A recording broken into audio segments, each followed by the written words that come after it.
Hello. Good afternoon. This is the new microphone. Hopefully it sounds good. I don't know. I didn't get to test it really. I'm just hopping in, plugging it in, hoping it works. Everything's okay. If I'm too loud, too light, crackly, echoey, something, please let me know. Jeez, holy crap, everybody. Carly, how you doing? Kib Kitty, Phantom, Half Pint, Allison. Good evening. Hopefully I sound okay. Sorry, I really barely even got to save some of my videos before I got on. So that's why I apologize. I bumped it back a little bit, but I was just trying to get all this stuff hooked up. So hopefully it sounds good. Hey, it's nice to see you. Hopefully you're doing good. Cutting out a couple times. It didn't come with everything it was supposed to come with, and this was the second time that I got it, so I don't know. I figure I'll test it out, see if it sounds good. Yeah, I saw something, Allison, about thank you, Kip Kitty. I saw something about they arrested somebody and they're looking for a Hyundai Elantra. I did get the Hyundai Elantra video saved, but I didn't see anything about this new person they arrested. I did see a picture where he has some kind of bandage on his left arm. I don't know the name. I didn't catch the name or anything like that, so I really don't know. I just saw a picture as I was driving home. Let me see here. Let me turn this music down.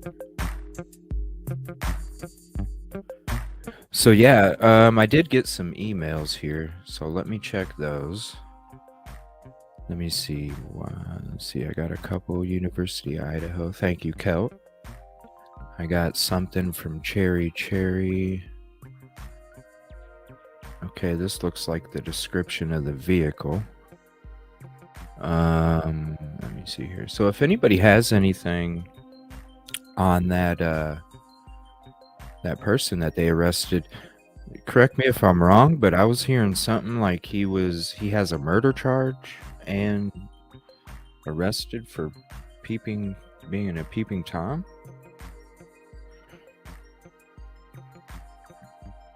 Okay, thank you, Allison. I appreciate that.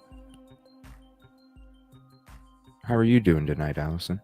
What are you cooking tonight, Allison? Make me hungry every night. Come on, what are you cooking tonight? Last night it was smoked mac and cheese and smoked ham. Is that what it was? I just paid attention to that mac and cheese because I love mac and cheese. Oh my god, I love mac and cheese. You have to blame my mama for that. And tacos. Mac and cheese and tacos. You got to blame my mom for that.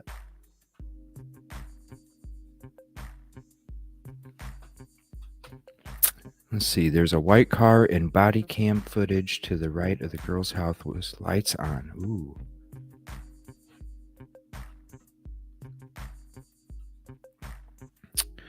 All right. Let me go to my emails first here. So let me zoom into this. That's too much. No, I don't want to add it to my drive. Okay, I'm going to show this real quick. This is from Cherry. Thank you, Alice. Let me see. Turkey, mashed potatoes, gravy, and oh my gosh. Yeah, Phantom. I love tacos. I should try a mac and cheese taco sometime. I bet that'd be really good. And I think I might be cutting out because I'm turning my face. So we'll see. ATS, hey. Hopefully the new mic's okay. Fancy meeting you here.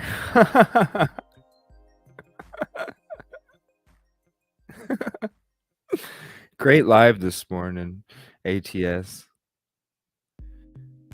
Thank you so much for all the editing that you do, because I know from doing one video, oh my gosh, that takes forever just for a couple minutes. So I appreciate you.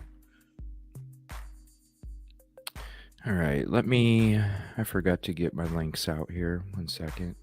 Like I said, I was hoping I could test this thing out, but I wasn't able to. Let's see here. All right, so sorry, I'm just kind of opening things as I get the show going. And I apologize for bumping it back. It was the first time I had to bump it past 7 tonight, and I felt bad doing it. But I was like, you know what? I'll just have to test this microphone on the fly tonight. It is what it is. Yes, got to throw that link up there. Great live this morning. It was nice. I saw Phantom in there. Justice Serve Daily in there. I was like, yeah. Right on.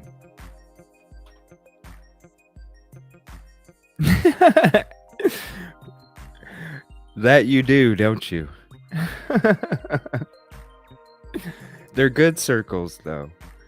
They're good circles. And seriously, any kind of criticism over this microphone, please give it to me, whether I'm too loud, too light, crackly, echoey, cutting out, whatever. Please just hand it to me, because I don't know if I'm keeping it yet, because I got the same freaking box that I sent back a week ago, and I'm like, okay, I'm not doing this for a third time, because then I'm the fool. So you're a great channel, though. Oh yeah, there you go, Phantom. Yes, it was a good. I know. I felt so bad. Like this last week, I've been so freaking busy at work. Like even this afternoon, just so busy. I couldn't even barely be at the screen most of the time. Thank you, Carly. I appreciate that. Yeah, that chat was popping today. It was beautiful.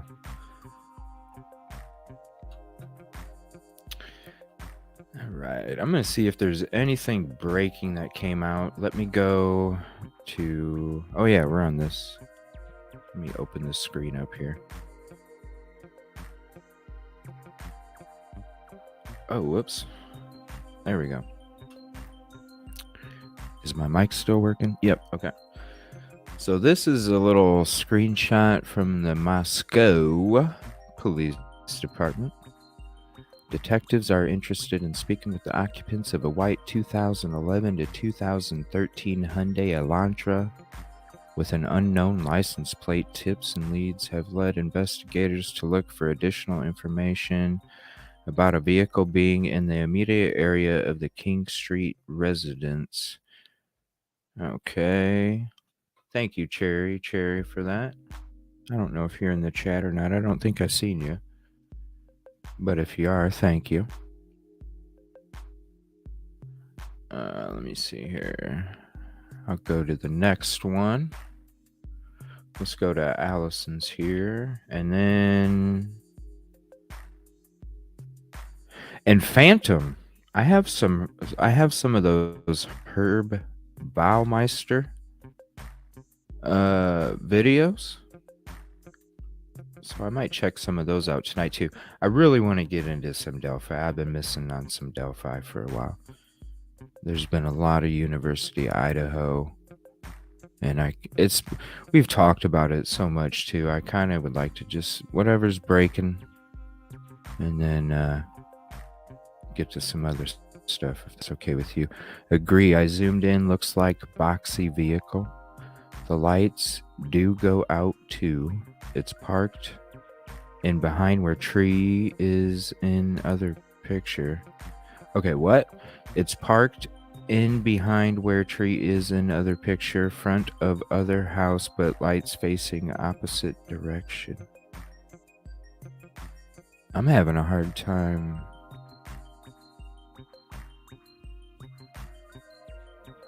What? Looks like the lights do go out to. It's parked in behind where tree is in other picture. So it's parked.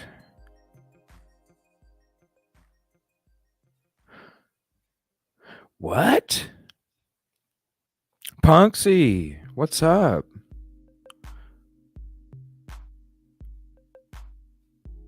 Well, thank you. I appreciate you hopping in before you go to bed.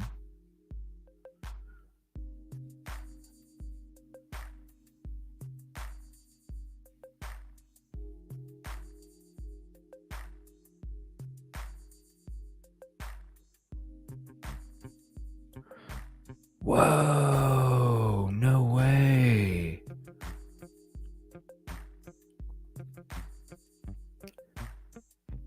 So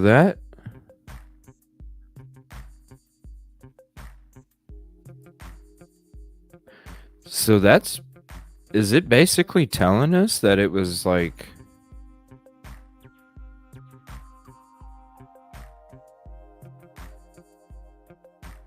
hold on, where's the, I can't see nothing on these, honestly.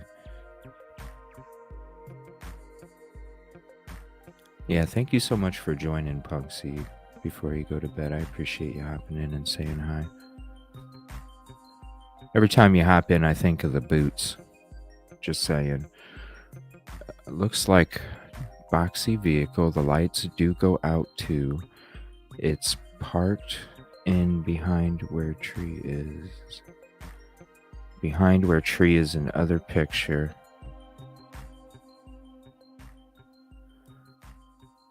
So it's parked right here, basically, huh? Is that what it's saying? Is this the...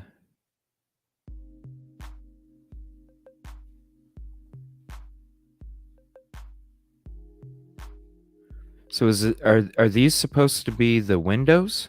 These windows right here? Is that what these lights are supposed to represent? Is this window that's probably turned on and this one that has just light from another room? So it's still illuminated a little bit, but it doesn't have that full turned on light effect. I'm not sure who was arrested. Oh my gosh, I'm not sharing this. Oh, I'm an idiot. My bad. My gosh.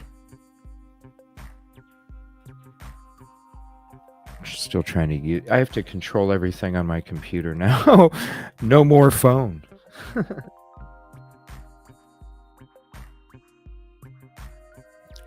have to control everything on this computer now. It's a little... I tried to do it the other day and that mic sucks, so I just went back to the earbuds. Yeah, does it look like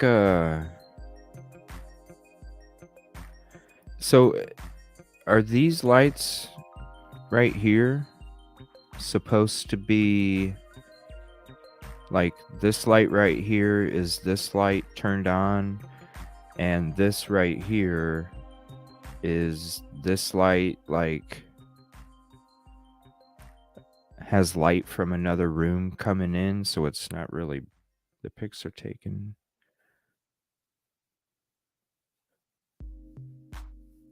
from a police body cam.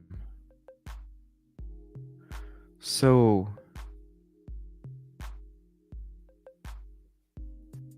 how'd they get it on a body cam? There was just a police officer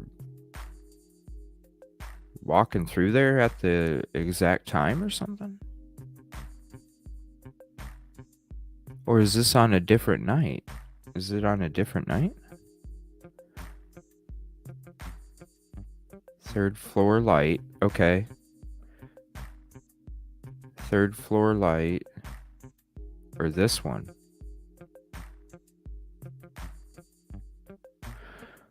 So it was basically like facing this way. News Nation has the clip. No, the... Ah.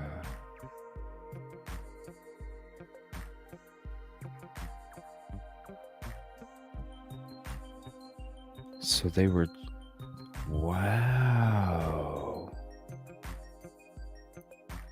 What luck, huh? That's interesting. At least they're coming out with something, thank God. News Nation has the clip.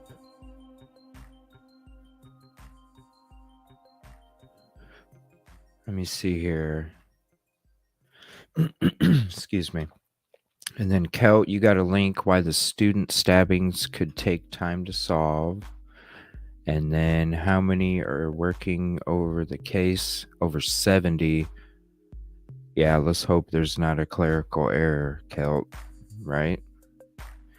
The FBI has assigned nearly 50 investigators to the case, while the state police has placed more than a dozen investigators and forensic experts to provide testing and analysis to help Moscow's team of 6 detectives. This is weird. I apologize. I just bumped my mic. I can't hear myself talk when I have these headphones on, using this microphone. This is weird. I don't know if I'm talking too loud or not.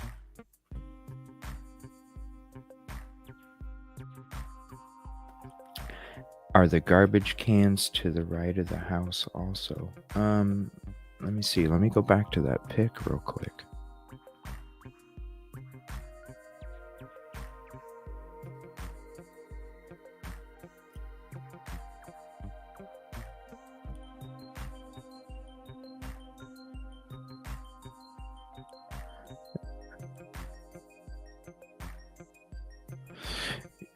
Does it? Hell, this might. I don't know. I just don't sit close enough to my computer.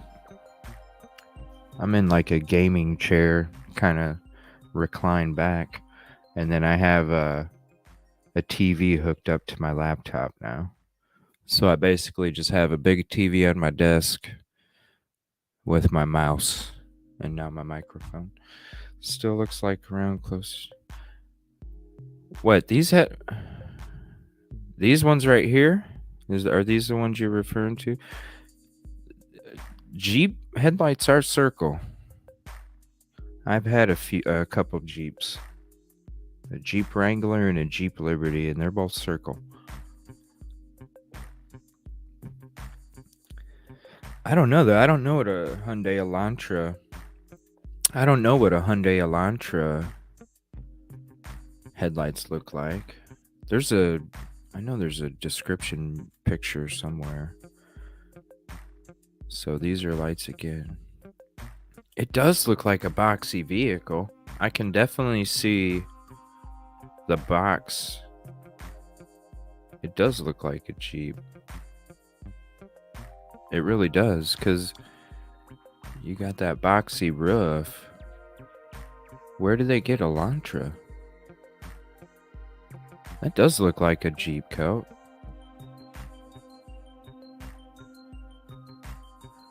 That does look like a Jeep.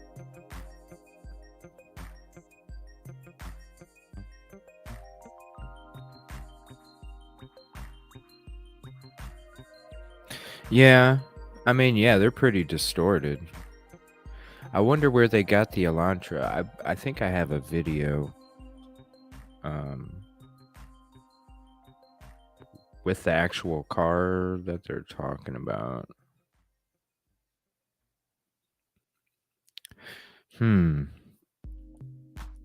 I see what you mean, Coat. So is it saying that this car was like backed in, kind of like right here?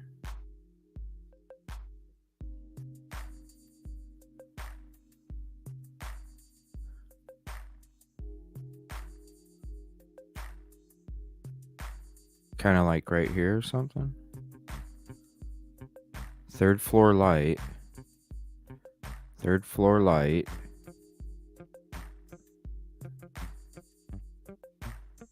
I don't...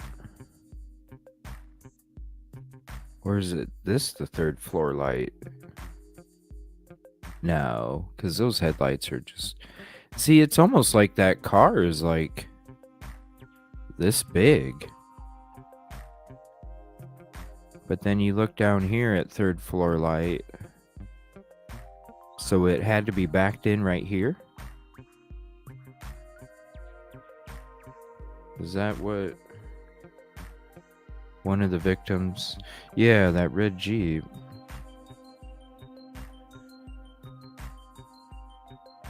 And cheers, Phantom. Thanks for hitting up the replays all the time, even after you're not able to make the shows, Phantom. I'm sorry, I keep bumping this microphone. I just want to thank you for showing up to those replays all the time. I appreciate that.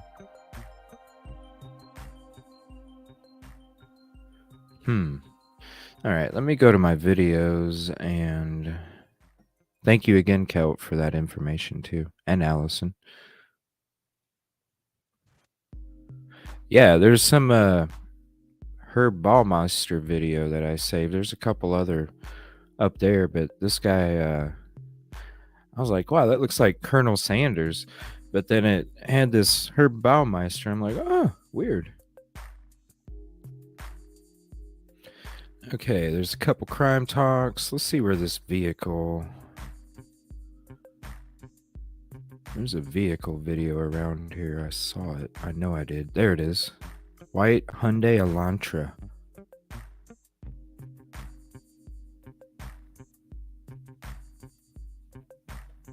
Punksy. Moscow police have released the first potentially significant information regarding evidence connected in this case.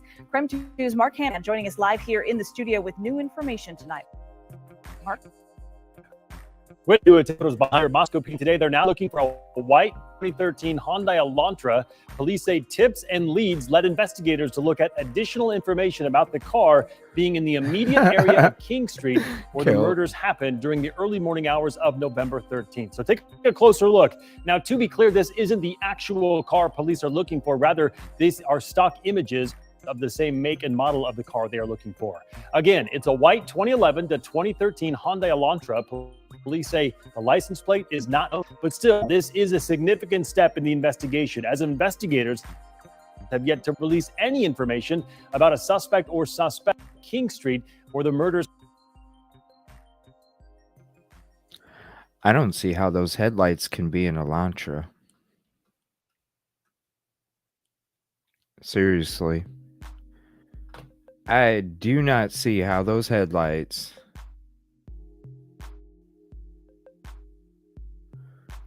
You're telling me that those headlights right here are coming from that? I don't know how that...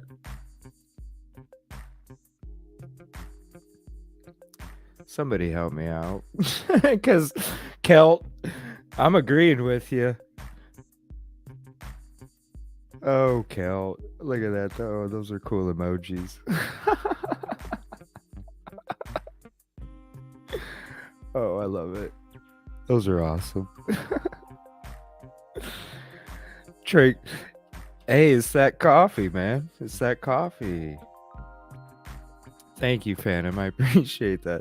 Tips and leads. Why did it take so long to see the white car in the body cam? 3 weeks, right? And I'm sorry, like,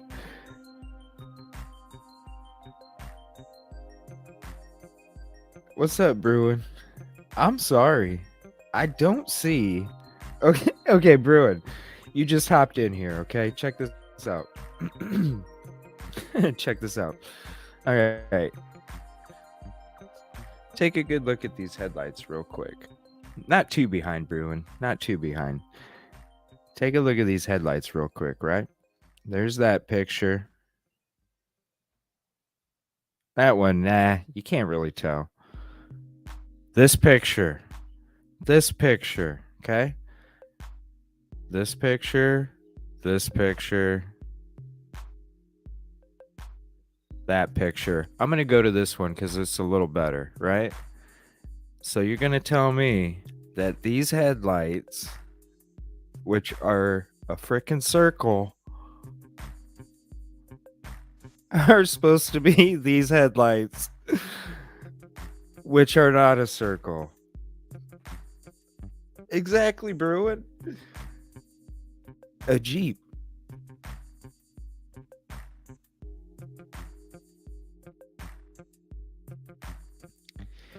Yes, round like a Jeep. So good call out, Kel. And yeah, I'm wondering why we're looking.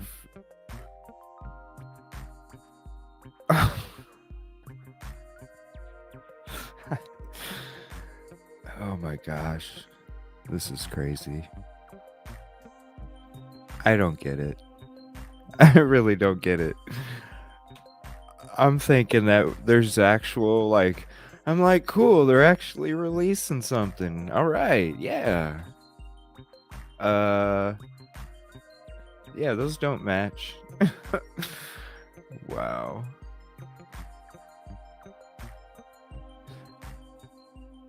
Let me see. Yeah, I don't get it.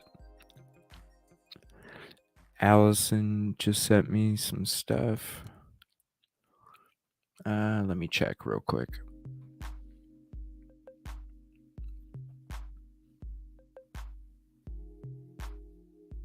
I don't have anything yet.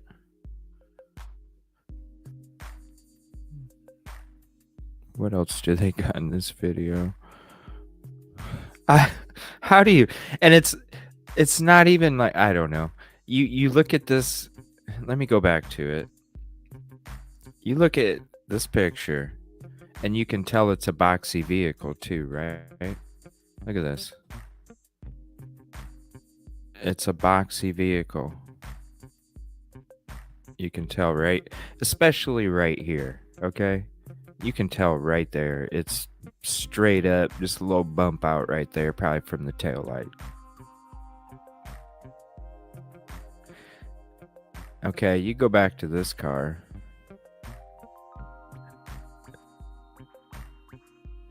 It's not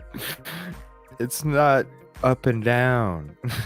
It's curved, just like the headlight. What are they doing?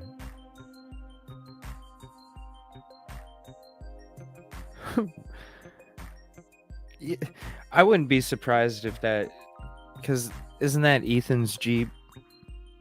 Is that Ethan's Jeep that owned the Jeep? I wouldn't be surprised if it was one of their freaking vehicles, the Jeep that was there, backed in or something. I don't know. Or another Jeep. There's probably a lot of Jeeps around there. It is Idaho. There's a lot of mountains. I have a hard time typing here. Oh, you're good. What happened? So Ellie are telling us to look for this car based on the video. I don't know. Basically, it's just what does it say here?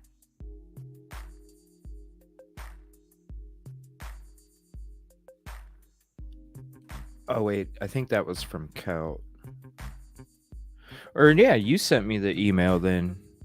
I believe it was I thought it was part of that information. Oh no, that was from Cherry Cherry. 1 second. Yeah, here. Let me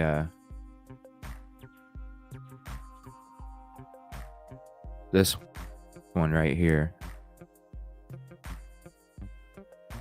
So this is what the Moscow Police Department released. That they're interested in speaking with the occupants of a white 2011-2013 Hyundai Elantra about a vehicle being in the immediate area of the King Street residence during the early morning hours of November 13th. And that's what they're releasing. Let's see here. I'm driving towards cars with headlights that shape. You can see the illumination from the cat eye shape. The reflection from the car would be completely different. I'm having a hard time. Let's see, the vehicle in the police cam is clearly white. Kib Kitty's still celebrating your birthday.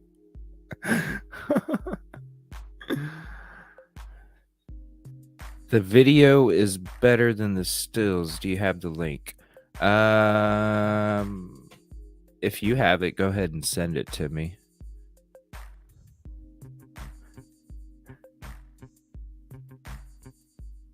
Old MacDonald had a farm. There's a whole ass apartment building next to me. Yeah, I know.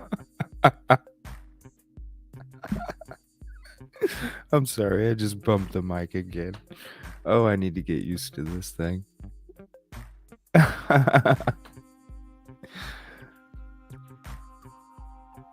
You got to. Old McKelt had a farm. All right, let me see if I have another video pertaining to this stuff. But yeah, if you have it, go ahead and send it to me. How hard can it be finding out? I mean, especially a white one, right? And if there's a...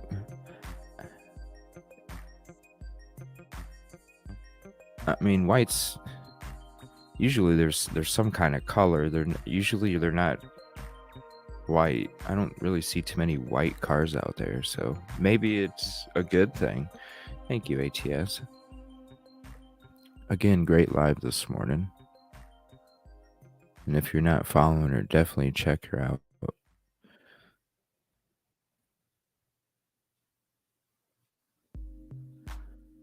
Okay, this was a day ago. Yeah, I saw there was a video of that guy on News Nation that was talking crap about Kaylee's dad. I was like, yeah, nope, not using it. I'm cool. He had great views the first interview that I saw him do, but when he was knocking Kaylee's dad, I was like, yeah, I'm cool with you now. I'm done. That's ridiculous. A friend of mine from Springfield. If you're going to say it, then you might as well own up to it. Because why are you repeating what somebody else said on national television if you're not agreeing with it? Killer on the loose. Maybe I don't. Because this is everything I saved today. They hired an attorney? Oh my gosh. We need to watch that one.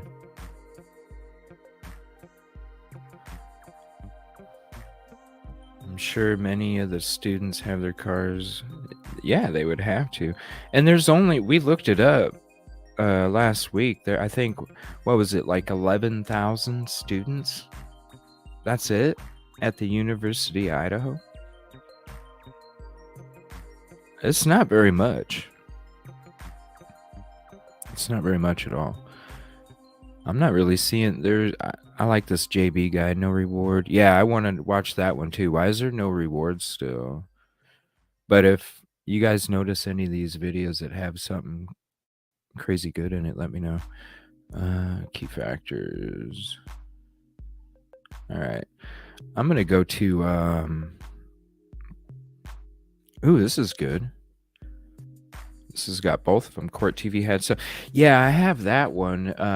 Joining me now is Lauren Matthias. She's the host of the podcast. There's a couple like I saw something pop up at like noon today, I think, or 1 o'clock your time.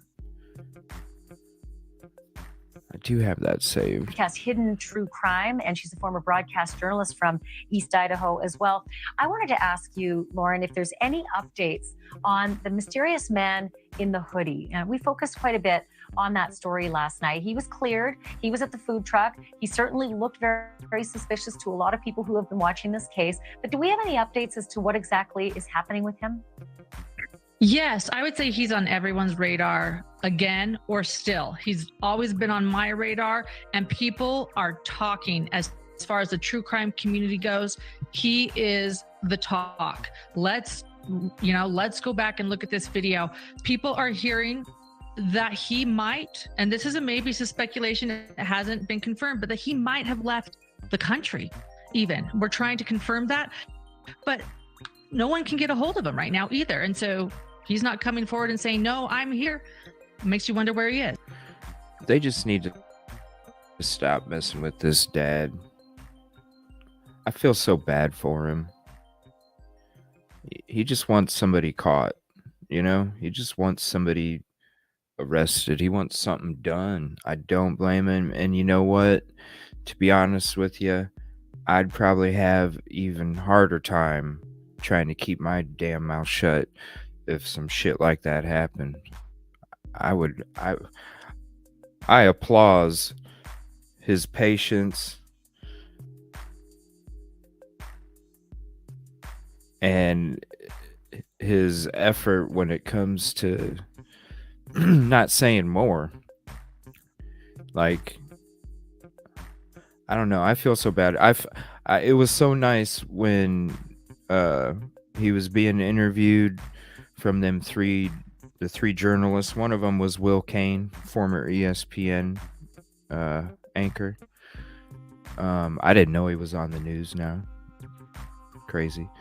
But when I saw that video and at the end of the interview with him, because he was off to the left in a little square, kind of zoomed in, and the other people were on the right side, 3 of them, and they were just thanking him and telling him how much they appreciated what he's doing and stuff. And it's like, it was just a beautiful moment, where you knew, like, you know what, dude, soak that shit in, because you're doing a damn good job, Dad. And people just need to leave him alone. That's why I can't even watch that dude on News Nation anymore. The bald guy with the glasses with the goatee and shit.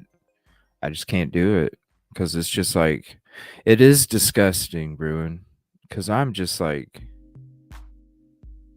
he's doing interviews every 4 to 8 hours. It's like, dude, I didn't understand why he was like bringing some friend of his that was a mayor and police officer for 20 years. He's got all the makings. It's like, dude, so what if your friend feels that way? If you don't, then why would you say it? And if you do, then you should have just said, I feel that way, instead of blaming it on your friend in Springfield. Well, we had a It's News disgusting. Nation producer who went and knocked on his family's door. No answer there. Didn't appear to be home at the time. But I do have this question. It's fine to be curious and to try to put clues together. But, one person, Jeremy Reagan, was assailed and harassed online after being cleared by the Moscow police. And I'm wondering if anything is happening to the young man in the hoodie, who has never been named publicly, but certainly internet sleuthers have come up with a name and an address and would know where to find him.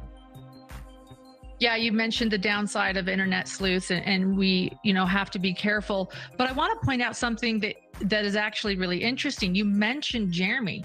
Jeremy was being harassed. He was being what is called doxxed. It was awful because he did a few interviews for the television. And you know what he did? He ran to the police station. He said, here's my DNA. Test it. Please let everybody know that I'm innocent. Have we seen Hoodie Guy do that? Have we seen him come forward and say, hey, I'm not in Africa. I'm right here in my home. Hey, you know what? I have nothing to do with this. And I know that they've cleared me, but I'm going to show all of you. Here's my DNA. Have we seen him do that? Well, we haven't, but we don't know if that has happened. That's the other issue, is that he very well may have done an extensive debrief with the police, may have submitted DNA, and may actually be on camera somewhere with an alibi that's airtight. These are the things we don't know. So the speculation is always so dangerous. But Lauren Matthias, thank you for joining me tonight.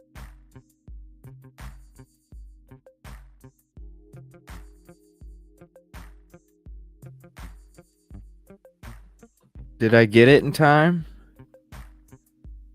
I did.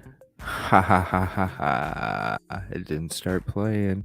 Oh, but it did boot me all the way. Oh, crap. All right, never mind. I thought I had a victory there. I guess not. All right, let's see if there's any updates. True Crime Daily.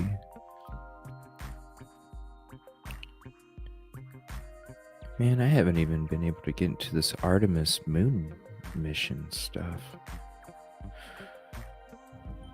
Okay, let me go to my folder. I don't see nothing recently that came out, so I'm going to go back to that. Thank you, Kib Kitty.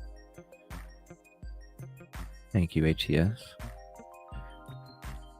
So does the mic sound any different? Does it sound better than my earbuds, or does it sound the same? Man, I was fine earlier. I wasn't congested at all, but I noticed that my nose is clogged up again.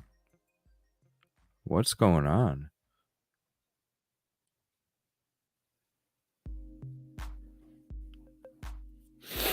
Oh. I have so many videos. I need to clean this thing out. Okay, there is where's this other one? Where's that Crime Talk at? Hires an attorney. Would you guys want to watch that one? Or that, let me see, there's a Court TV one from noon. There's also Law and Crime Network. They had a live Q&A. Live Q&A with JB. Started watching him with the Gabby Petito stuff. Yeah, there's a bunch. Man, maybe I should... I wish I had time to, snippet out the goodies out of all of those. I just don't.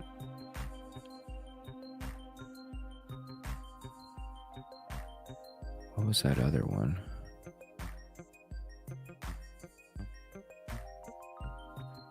Thank you, Phantom.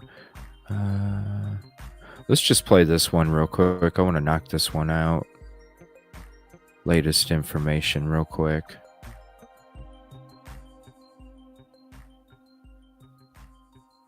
Thank you, Kip Kitty. Right now, investigators are keeping information about this case close. And again, Kib Kitty, thank you so much for that donation for this microphone. It's because of you that I'm actually using this microphone right now. So I wanted to say thank you. You didn't even have to do it. I didn't even expect it. It was a complete surprise. So everybody, please thank Kib Kitty for the microphone. I appreciate that. To the vest, we have learned a little bit more information about Athena Strand's accused killer, who was behind bars here at the Wise County Law Enforcement Center. He's in a single cell by himself, just near booking. Wise County Sheriff Layton Aiken has his deputies keeping a close eye on accused killer Tanner Horner. He expects to have the 31-year-old's case turned over to the district attorney by next week. Because of the age of that child and because it was an abduction. So we are going to pursue death penalty. Horner's bond is $1.5 million. Dang, they're going after the death penalty. You guys called it. In this video, investigators zeroed in on Horner, a contract driver for FedEx. The sheriff says he confessed to abducting Athena Strand while delivering a Christmas package to their home and later killing her. There are signs of how Wise County residents have honored the 7-year-old, like these items left on the courthouse steps. Their local newspaper, the Wise County Messenger, going after the death penalty with a front page spread. Sheriff Aiken believes Athena has touched so many lives through her unfortunate death. I do believe in time, Wise County will return to some semblance of normal.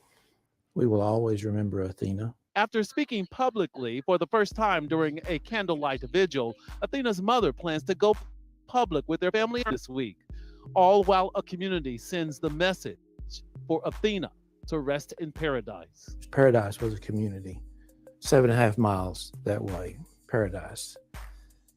That paradise, like this world, is fractured. In Wise County, I'm Scoop Jefferson.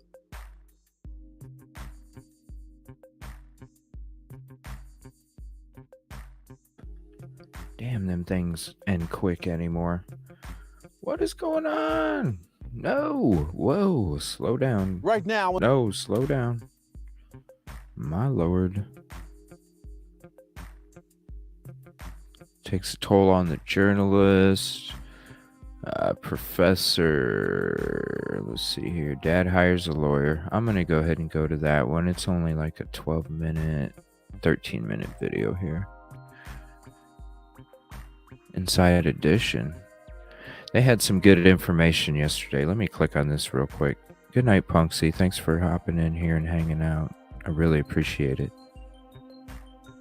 And thank you. Did the bedroom doors of the 4 murdered university... And by the way, if nobody's following her, please do. I'll put her link up in the chat.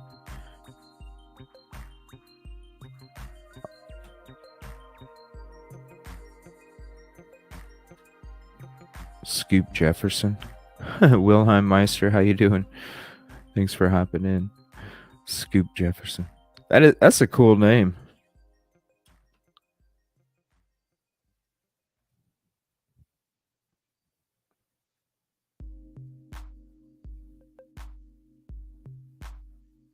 Wait a minute. Here we go. Is this what I was? Yeah, here we go. University of Idaho students have electronic locks like this. A former tenant posted this photo and says all 6 bedrooms had combination locks. It's believed the students had a lock on their door similar to this. This is a keypad lock, and I'm at AAA Architectural Hardware in Manhattan with Richard Brown, who is the owner.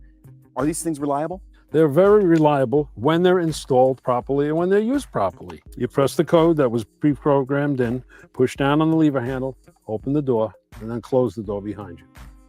And it should be locked. Only when I am on my own. But this was a party house. Many may have known the combinations. Meet you at the house, let yourself in.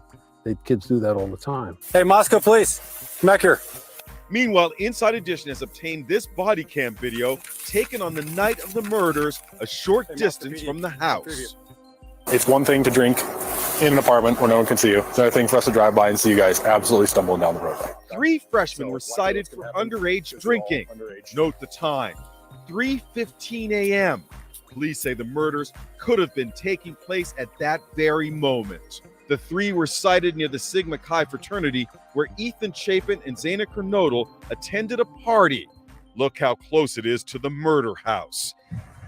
And look at this. A poignant moment today as police carry boxes of the victims' belongings from inside the house to a U-Haul truck to return them to their grieving families.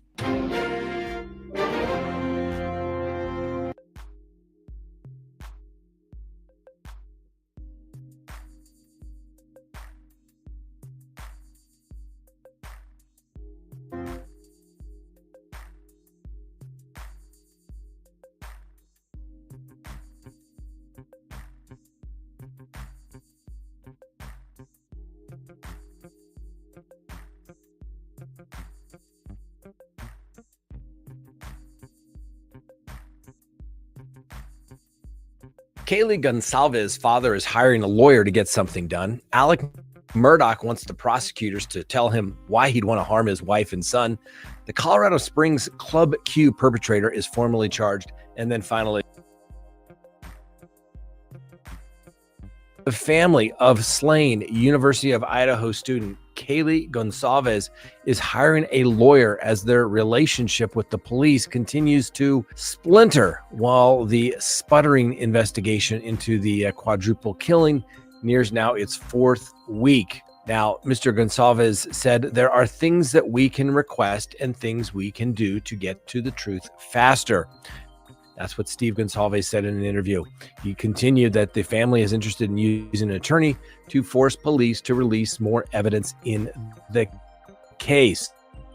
The family is hiring a private investigator because they are fed up with delays, backtracks, and a lack of information from the Moscow Police Department, the Idaho State Police, as well as the FBI. He believes having an attorney will help put pressure on the agencies to provide answers, not only to his family, but the other victims, but the public as well. Now, the Moscow Police Chief, James Fry, also said in an interview that his detectives are still hard at work on the case, combing through evidence and interviewing potential witnesses. And although they've not identified a suspect or found a murder weapon, nearly a month after the killing of Madison Mogen, Kaylee Gonsalves, Ethan Chapin, and Zaina Kernodle, who were all found obviously stabbed to death in their rented off-campus home, built into a hill near the school on November 13th.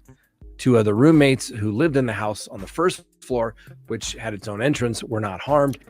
Good evening, Ava. Thank you for joining. How are you doing tonight?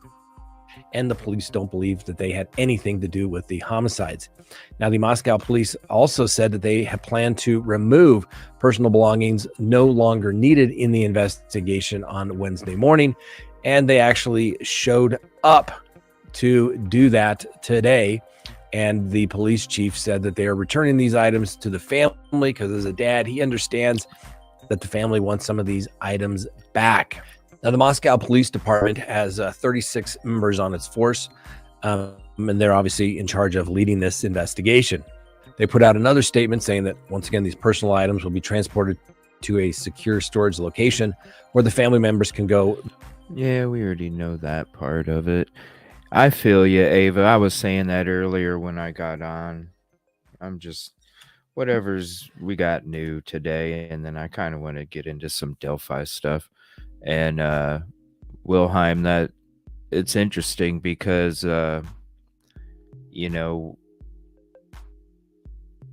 we were talking about Delphi the last few days a little bit, and you know, with this bullet stuff, and I don't know, to see Scott Reich's reaction when it comes to the evidence,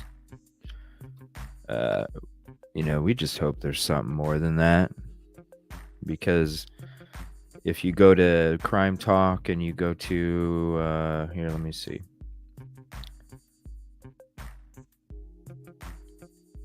Let me see what video it is. I'll refer it.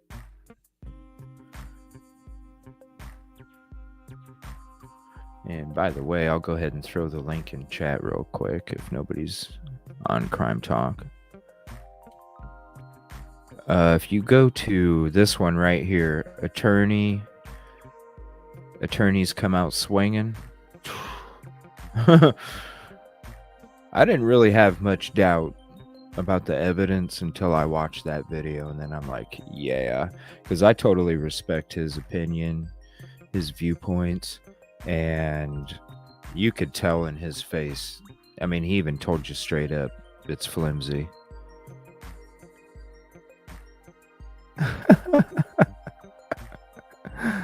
Oh my gosh. Yeah, so we looked at these headlights. They look like Jeep headlights in this picture right here. Here, let me go back to it. That we got the description from the Ellie here. Thank you again to Allison for this.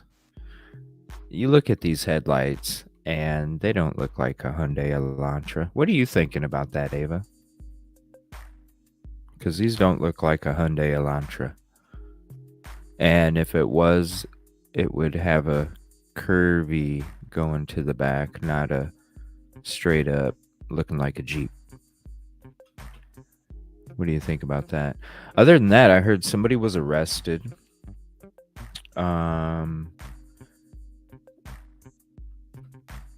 Somebody was arrested there today. I saw a picture of somebody that had like a purple bandage on their left arm, forearm. I don't know the person's name. I just saw the picture, and then they were saying that he's tied to like a murder and peeping Tom activity or something of the sorts. But I haven't really. Yeah, we did. We had a. Here, I'll go. You know what? I might not have it up. I might have got rid of it. Let me see if I still have it. Because we had a picture of the vehicle, and they are nowhere near. They look nowhere similar, period. Let me see here. I got so many videos I haven't gone through. It takes me forever. What do I got? 435 videos I haven't gone through. I really do. I really do try to get to everybody's links and everything. I really do. Okay, it must be in my library. Here it is right here. Moscow police have released. Okay, so right there. They're skinny. They're squinty. They're not circle. James Curtis Leonard. Thank you, Ava. I appreciate that. Yeah, it appears unrelated, but I have always. Thank you so much for that information. I appreciate that. Latah County. I got an email about Latah County. I remember that. Where's that at? Who is the... Kelt sent this on the 4th. In overhead, says she's an RN, registered nurse, not an actual educated certified coroner. This is who is working the case?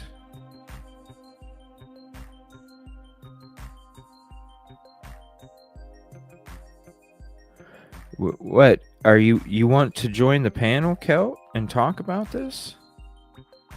We need to look at it, the lights as we would see them. We need to look at it the way they were built. That's true. McButt or whatever. Ava.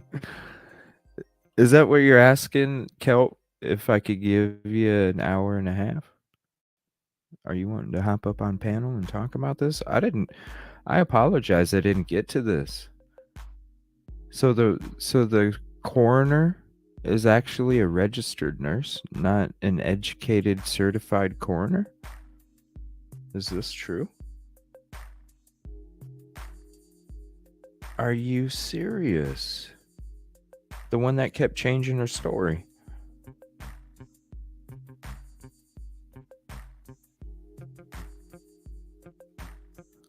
Are you freaking serious, Kelt? I'm sorry. You sent this 3 days ago. I just remembered the Latah County.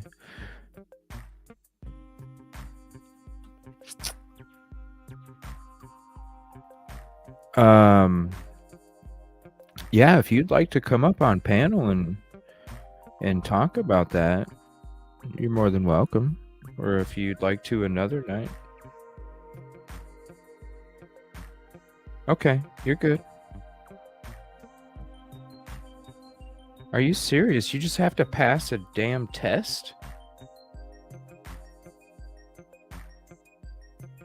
What the hell? You don't have to... What? To be a coroner. Are you serious? To be a coroner?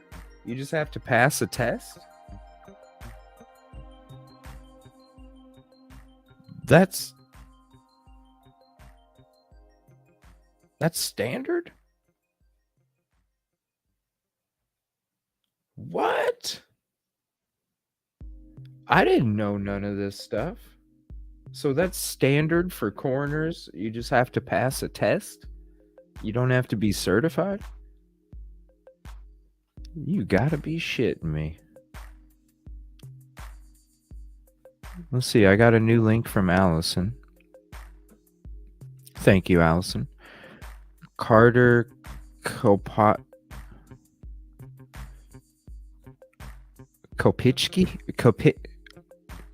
Carter K, who is FB friends with Maddie Bogan, posted an IG pic last year of a white Hyundai Elantra. I reported this to Moscow PD. Thumbs up. Someplace cool, but I'm not telling you where it is. Oh my gosh. He looks like that dude from Scream. Shit. I forgot the actor's name.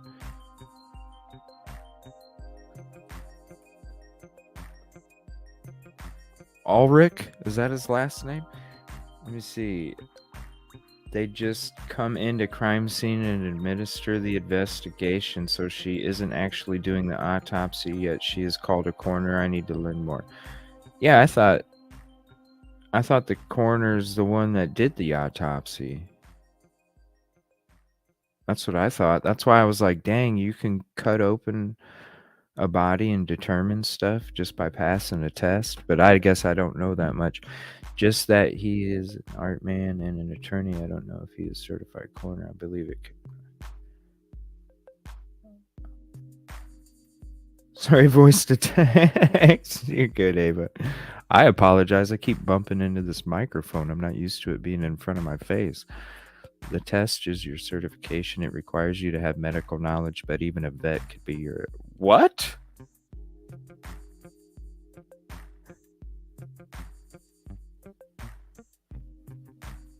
Skeet Ulrich. Yes, Carly. Thank you. That's who I'm thinking of. Yes. Right? Am I right? Come on. In most states, state laws, regulations, corner medical.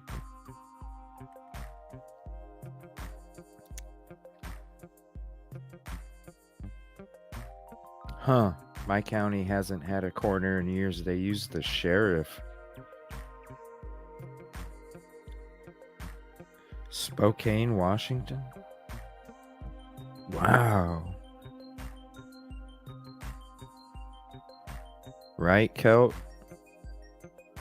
Sheriff. Uh-huh. Oh my gosh, it's right.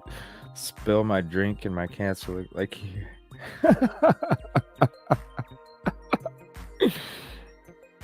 Pour another, Phantom.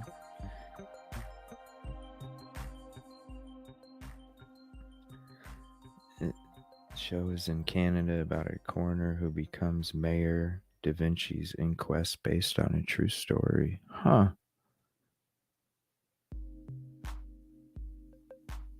That's weird. Yeah, thank you, Brune. And thank you, Carly, for the name, because it would have bugged me. Yeah, I don't know. I just saw him. Now, this one, maybe not so much. But that one, I was like, dude, that looks just like him.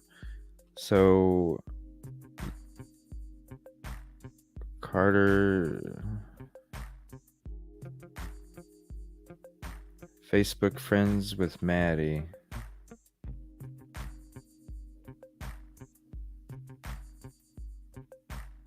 Huh. Well, thank you, Allison. I appreciate that. So does anybody know if this dude's in Africa? We're old.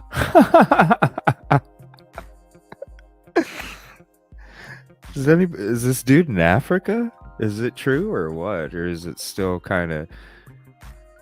Because I heard there was some post from a friend that said that we're fools for thinking that. All right, let me see if anything's brand new here.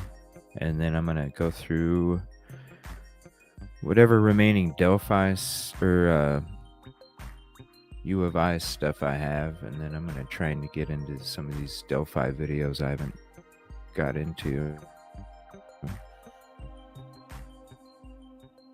My old pastor became a coroner because they wouldn't let him pastor anymore. What? Oh my god, that's like the 5th time I've hit this mic now. Sorry. What the hell? It's not proven. Okay. It's just because Kaylee's dad said that. That's why everybody's thinking that. Is that why everybody's thinking he's in Africa or something? It is a crazy story if it's true, though. I mean, what the hell? You go to a place with no extradition.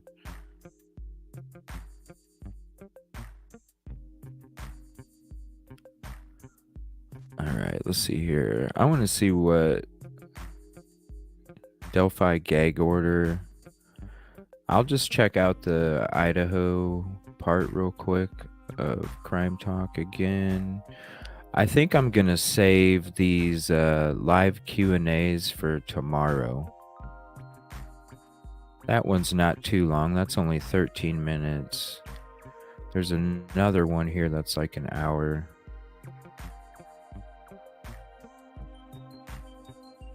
Somewhere around here.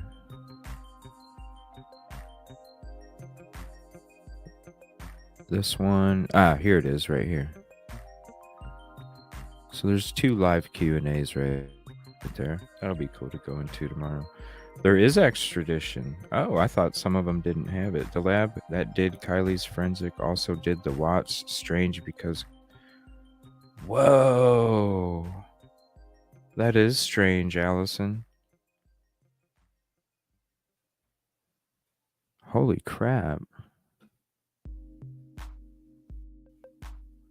All right, let me see what he says about the Idaho. And I think I might check out this Herb Baumeister video after that. But I definitely want to talk some Delphi. I know there's not much out for Delphi, but there's just a few videos I think might be pretty good. And I would kind of want a little bit of a change from the U of I stuff. You know, I totally feel you, Ava. I just wish there'd be some updates, you know. A week ago, I thought there'd be some updates, honestly. After everybody came back from holiday break and going back to school, going back to work. Having to be back in the community again. Nothing. Nope, we have Jeep headlights. Elantra skinny headlight comparison.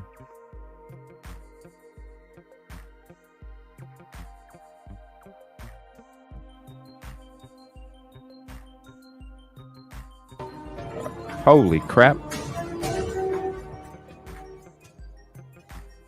Where's the...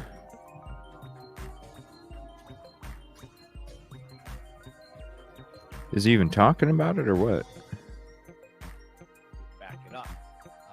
Having a picture of a homicide that you're basically responsible for. Talk about being thrown into the fire, so to speak. Make sure you have to get it right.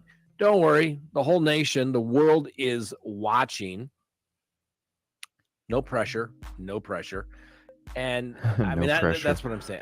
I mean, that's what the dad perceives. Looks like an autopsy right? was Perception is reality by Idaho State Police Forensic Services. Situations. Interesting. So what can they do?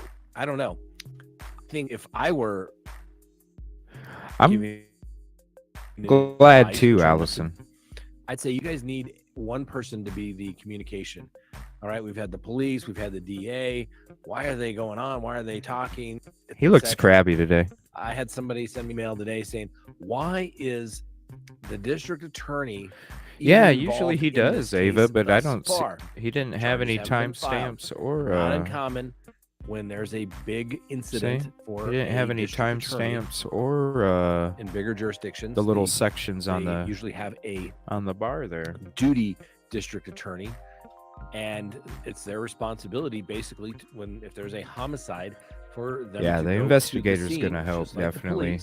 And they're it's going to make them step it up, kind too. of making sure everything is going to take place that needs to take place.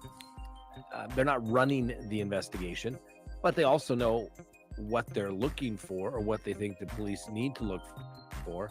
And they're also there as it relates to giving advice as to legal issues of obtaining search warrants and things of that nature. I mean, it's significant. It's something that, that they have to do.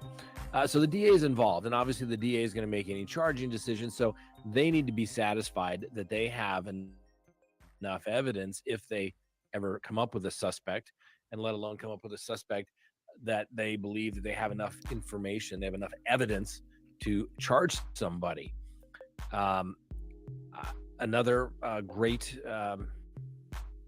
Crime Talk fan follower sent me another question that, or comment that, this person isn't the suspect, this should be the person.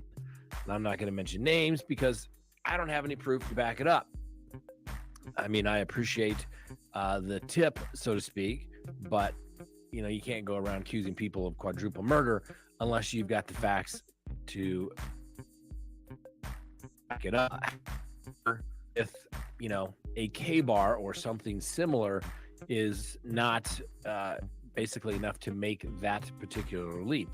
I'm sure if I went back, I know I still have a K-bar. Hey, Cherry. In my old Marine Corps duffel bag full of Since you're just hopping in, I wanted to thank you for that picture of the description information that Moscow PD put out. I went into that earlier in the stream, and you weren't in, so I just wanted to thank you now since you just stopped in. And thanks for Stuff hopping in. That that you save because you think, oh, one day you never need this. Is good memories. My kids will want to hear about all this stuff. Yeah, they never do. And so it's there, and I guarantee you, there's a K-bar sitting in my duffel bag. I mean, for all intents and purposes, I could be a suspect. But I can assure you, back on November 13th, I was not in Moscow, Idaho. I can prove that. But that's what I'm saying. You just have to be. You have to be very, very careful of who you go around accusing of doing things. Now, everyone seems to think that it could be a guy. And don't get me wrong, we like facts. And as of right now, the police are saying they have no information. And this is why I think they're getting into trouble. Okay. Why do the police always believe in a big case such as this that somehow it's going to harm their case if the public knows what they have or they don't have? Think about it. When the information comes out about over the years, where He seems crabby to me right now. with cats or something to that effect, where somebody had a picture where they were abusing an animal, and everybody, this worldwide network, keeps all this out. And they, the guy ultimately was, I think, charged and convicted of murder and a bunch of other stuff. But if that information gets out there, why is that wrong? Particularly when they're facts. Okay? So, if they have somebody that gets up and says, these are the facts, we know on this particular date, at this particular time, the 911 call came in. I mean, stuff that we've learned throughout that. And then they say, and on this date, autopsies were determined. The cause and manner of death were blank. How is that jeopardizing the investigation? It is a fact. And, for the police to say, we need to keep our, we don't want to let the real killer know what's going on out there. Really? I think the real killer knows exactly what's going on. And right now, this real killer thinks he or she has nothing to worry about. His sarcasm. That's what I'm talking about. They keep saying it is a guy. Why are we assuming Oh my that? gosh. All right. Is it because there was one male killed and three females? Real. Now, everyone says that all of these individuals were nice, caring, loving individuals. And I have no reason to doubt that. All right. But I also have my little bit of life common sense and experience. Now, I was never in a fraternity, which means that I never hung out with people in fraternities. But through my life experience, I've come in contact with some of those individuals. And what I can tell you is, sometimes the people that everybody thinks are the perfect people, they can kind of be the mean girls, right?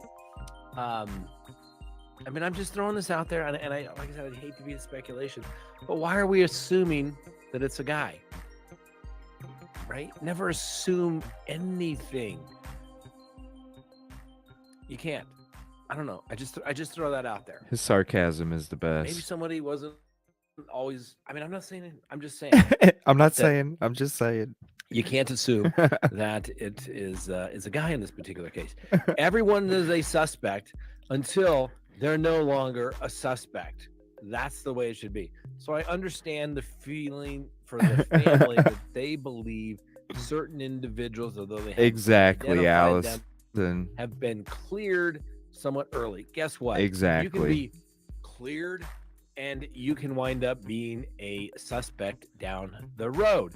It depends on where the evidence goes. But this is what goes back to good police work, in the sense that good police officers follow the evidence. They do not come up with a suspect and then try to, put the peg, the round peg in the square hole to get it to fit. Because that's their suspect, and they're going to make everything they can to make that suspect be their person. It kind of makes you think of RL when it comes to Delphi. They were so focused on him for so damn long. And that's one of the arguments that there's number 6. That's part of the defense's argument is my client never did nothing. He never moved. He never sold anything. He never changed anything. And you were so focused on this guy for so long, and then all of a sudden, what? You just have to follow the evidence where... Definitely go watch the Crime Talk video of defense attorneys come out swinging. You'll be amazed. He basically gives you what the defense is going to be coming out with. Leads, and maybe it doesn't lead anything for now. Maybe, and I would hate for this to go into cold case status, but let's face it, we're probably getting pretty darn close to being here, particularly if they've got nothing. So, see, see, this is where we get into. Patty Barnett says Moscow is fine. And then the squeaky whale, people that named the town wanted to be pronounced the way they want it. They should have named it Moscow. I'm with you. It's Moscow. How we pronounce it in Idaho. Moscow. It's Moscow now. Moscow is in Russia. Yeah. See? What? I thought it was Moscow. All right. Well, Maria, I think this is the official word. Mariana. It's Moscow, how we pronounced it in Idaho. Moscow is in Russia. There you go.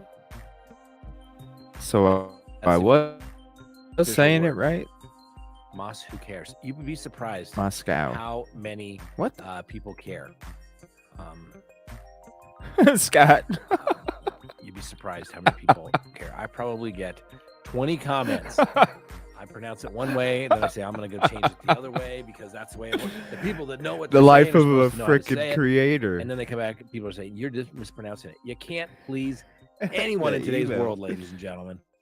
But we're going to try. We do. But I'm not going to lose any sleep over it if we don't. Scott. See, DGR, same thinking. I'm not sure if it's a guy. I know. I maybe it's just a hunch, and I don't like, maybe that's. I mean, I like using my hunch, my gut feeling, when I go to trial, when it's coming down to, do I get rid of juror number 6 or 12 on my last pick? I kind of go with my gut feeling. But I don't like accusing people of crimes, but it just seems like there's been a lot of focus on females. Scott Reich, on Crime males Talk. And not female. This guy right here. The reality of it is, how can you say his name is Scott Reich? It can't be a female. Okay. And I know no disrespect to ladies out there, but you all can be mean, okay? You all can be mean. And I remember once where I learned this issue.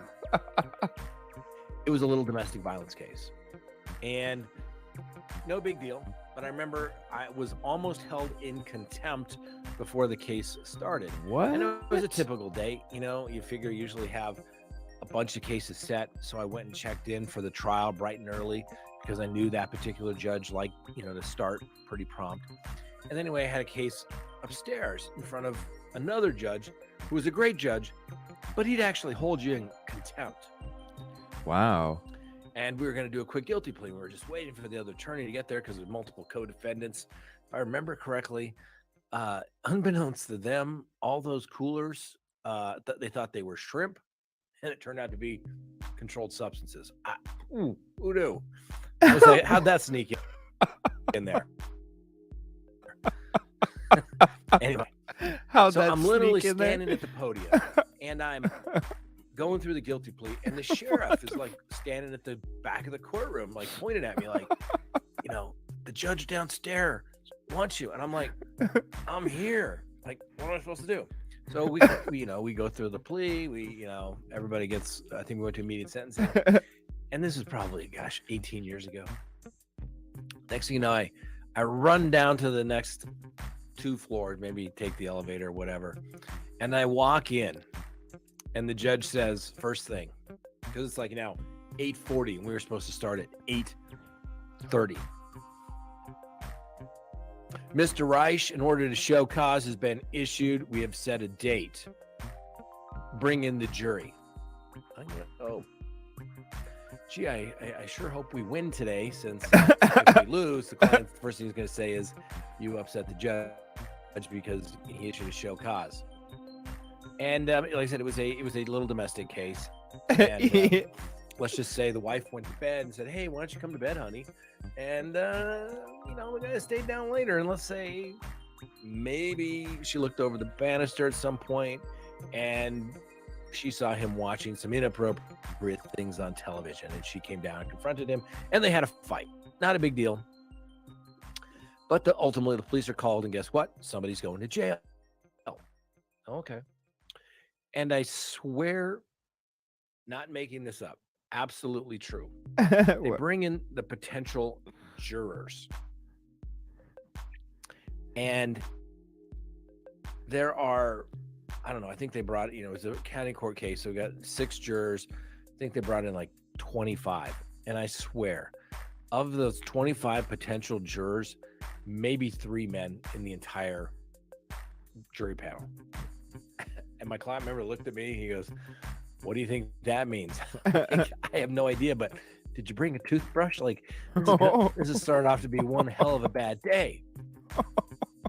And so, we go through, going to do my, as normal, extraordinary voir dire, and literally end up with an all-female jury. Wow. Oh, this is going to be terrible. The client, doesn't go to bed when the wife says, come on up, come on up.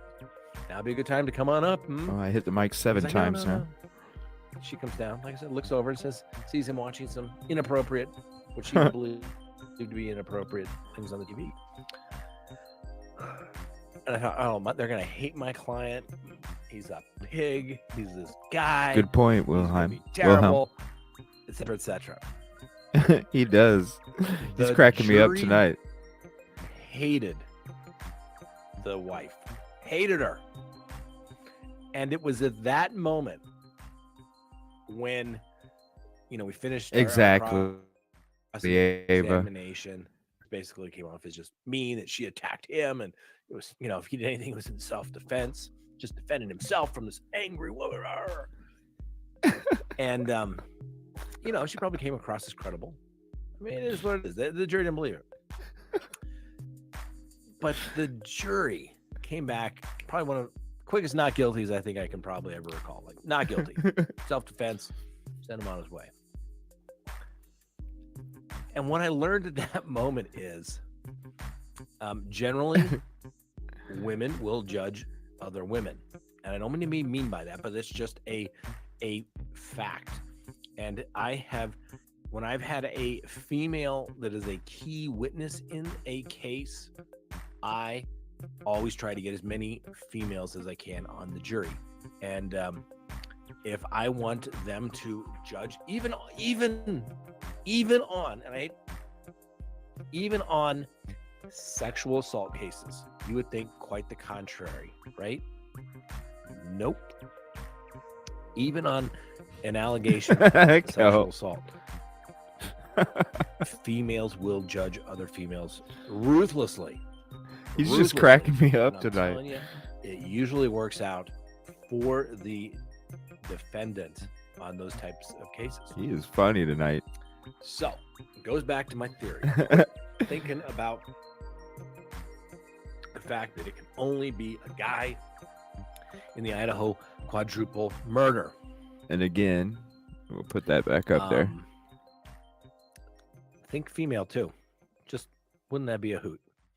Kelly B, being a good police officer means that you don't reveal all of your evidence. It's like playing poker. Can't reveal your hand all at once, in my opinion, Kelly. I would respectfully disagree, Kelly. Guess what? The defendant's going to get it all anyway. He's going to get it all anyway. The prosecution can't hold anything back. Let me give you another example why it works out. See that little smirk he's got going? Oftentimes, oh, that's number you 8. get a call from a I'm sorry, I'm client, hitting this mic. I'm not used to and this. they say, "Hey, you know what? You wouldn't believe it, but I got a card left in my door today, and it has the FBI's phone number on it." Okay. Of course, you know, the reasonable client will usually pick up their He's phone not and call hating their on the law ladies. enforcement What are you friends and talking family. about? And what do they say? Get a lawyer. And so, have a situation very similar to that. They get a call from a detective saying, "Hey, we'd like to talk to your client." And I said, "Well, listen, officer, I appreciate taking the time. I know you're just doing your job. You don't know my client. He's a great guy." Definitely a possibility, but frankly, we're all a little. I don't think it is. Little surprised by all of these Definitely allegations. a possibility, though. There's nothing that would indicate he could do anything. The like mean this. girl He's shit's such a great good guy. Did comment. I mentioned he's a great guy. Yeah. And the cop says, "Yeah, okay." I said, "Listen, normally you know as well as I do, High fade, right, we're Kel? not going to make any statements. We like- have an opportunity to review all of the evidence." And in this particular case, it was a financial theft crime. And this one detective, only time I've ever had it take place. I said, "Detective, if you let me review all the discovery beforehand, then maybe my client will make a statement." One detective, he said, "Sure, you're going to get it anyway. You're going to get it anyway." And I was like, "Are you serious?" He goes, "Yeah, it's not that complex. If I file charges," he says, which I'm going to do, you're going to get to see it anyway. So if your guy wants to review it and make a statement, good to go. We're just, cut out a little process." So of course, being the diligent defense attorney that I was, I obviously said, we want to take a look at it. And we then obviously determined that, maybe the allegations had some validity to them. But they actually did a diversion type situation. But it was beautiful because the client didn't get charged. But that was the only time, and the only one time, where the officer, I said, "Give me all your evidence." And you know what the cops, you're gonna get it anyway, right? Which goes back to, I've mentioned this many, many times on the show, when I was a young prosecutor in the Marine Corps, and the defense asks for something, and you're like, "Well, we don't have to give that. That's not within our responsibility. We're not going to do it." Colonel, He's like you know me. what? Sometimes it takes us a while to Give get it to to the him. point. and we're still going to get the guy. Give them whatever they want, and we're still going to get it. So I don't understand. Remember, I get that the police work for the community. I agree, Allison. They work for the people. in the I community. agree on both statements. But if you're doing a great job, what do you have to hide about it? You come out with the facts. Here's our daily briefing. And guess what? Maybe as time goes on, there's no need for a daily briefing. But if what you've put out there is, cannot be disputed, what do you have to worry about? It's already there. So they come out and say, this date, this is it. We had the police call. Police arrived at this scene. We took a bazillion photographs. We collected so many samples. We took things of evidentiary value that we're not even sure it has evidentiary value, because we're assuming everything has something of evidentiary value at this particular time. And we took it all. And we're going to evaluate it. And on this particular date, the autopsies were conducted. This is the cause and manner of death. It's been ruled a homicide by, knife, stabbing, etc. Right. What does this matter? Okay, now, it just puts out there all this speculation. Whether the dad said, I saw it, somebody's injuries were worse, and somebody had defensive wounds and somebody didn't. Why not put that out there? What does it hurt? It's facts. It's not going to change. Somebody had a cut here. Somebody was cut, slashed here, stabbed, poked here, right? It's not going to change. So what is the big secret? What are they holding on to? Same thing. You jump from Idaho, you go due east, and you go over not at there all, to Kitty. Delphi, Indiana. There's And definitely people are some women saying, that could do "Oh, this. well, they have a lot more." No, they don't. They do not. If they had some sort of DNA evidence in the Richard Allen case, they would have put that in the affidavit to say, "Judge, we got our guy." We Sounds got our like guy. some of my exes. Bottom line, okay, if they have DNA, they tell you. They don't, Exactly, "We're just gonna Allison. hold this That's back why and it put it could in be our coat anybody. pocket, and we're not going to tell anybody because we're sneaky that way." Well, the defense is going to get it anyway. The public is still going to find out about it. It's a public courtroom, for God's sakes. I still think And, Ethan. I still you know, think second prosecutors- floor first. I don't think they went to 99% the of the third time are floor gonna play first. that I way. still think second they're floor going to come out first. saying our case is so overwhelming that we have so much evidence against these individuals that we got it. I mean, look at the Richard Allen. What was that affidavit? I can't remember. What was it, like Whoops. 8 pages or something? You know, most of it was kind of. Then they said, "Oh, you know, he talked to the police 5 years previous." Then basically we lost it because somebody misfiled this in our computer system, and frankly, the lead detectives didn't know it even existed His until sarcasm. a few months ago, and then they started looking at it and said, "Oh my goodness, oh my goodness, did we really have the guy living in the same neighborhood who came?" Sorry, I didn't realize this was gonna go on. It's been a half an hour already that we've watched this. I thought it was just gonna be a couple minutes of University of Idaho, and then we were gonna move to the next topic. But this shit has been so funny. Oh gosh, if they did go to the third floor first, it was to put the dog away, or they were the target. Exactly. Well, I even heard some stories that it was kennel trained or something, and that it could have possibly been in the other bedroom in a kennel already when they went to bed. And maybe that's why. It is crazy though, like for how long did we think that the dog was left outside, and then all of a sudden a few days ago it's like, oh no. It was inside, it just wasn't where the crimes took place. But I don't know, I just feel like, I don't know. I look at it like this, right? Say the third floor was a target. Okay. Are you really gonna take the chance of going upstairs and having dude rush you from behind? Or are you going to go in there quietly before any noise is made, before you do anything, and go after him first, so you don't have to worry about that taking place when you do go upstairs? I just don't see somebody putting themselves in a position where they can get caught by surprise from behind. You know what I'm saying? They're gonna, you know, you're gonna take out the highest obstacle first at the point of attack before you become. It's possible they didn't. It is very true, but I feel like they were creeping out that sliding glass door in them woods. I feel like they were creeping back there.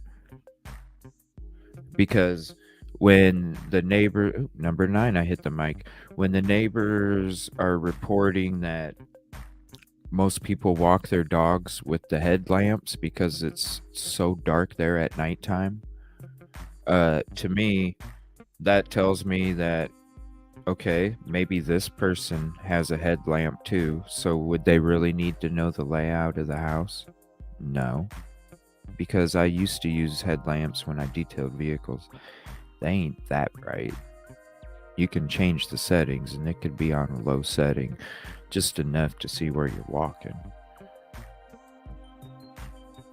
And the dude, I feel like whoever it was chilling, creeping in the woods back there, because if it's that dark, you only need to be 15 feet back to be creeping through there and nobody noticed nothing, especially if there's lights on inside the house and there's no lights on the outside. The illumination and your eye, the exposure to the light, it's going to make it very hard for you to see out in the dark when you're in a lit up room. They knew the layout of the back of the house. And it could have been, yeah. I mean, hell, until I had Valerie on the show last week. And she reached out to me today. When I had Valerie on the show last week, happy birthday to your daughter, by the way, Valerie, if you're in the show. Number 10, I hit the mic. I apologize. But when she was on, you guys can't hear it? Okay, cool. When she was on and she was talking about her theory and the stuff that we were going over, I was just like, dang, I could see it being two freaking people. There's so many things that it could be, just because I feel like it's one person and I feel like it's a male and, I feel like certain things doesn't mean that I don't agree, because geez, everybody's got really good freaking views about this and the possibilities. Hell, even the Mean Girl shit, Well, I did hear number 10, my bad. But it's funny. Yeah. I'll keep a roll count of how many times I hit this mic in a week. Okay, so right now we're at 10. And we're only on the first night. Hour and 42 minutes in.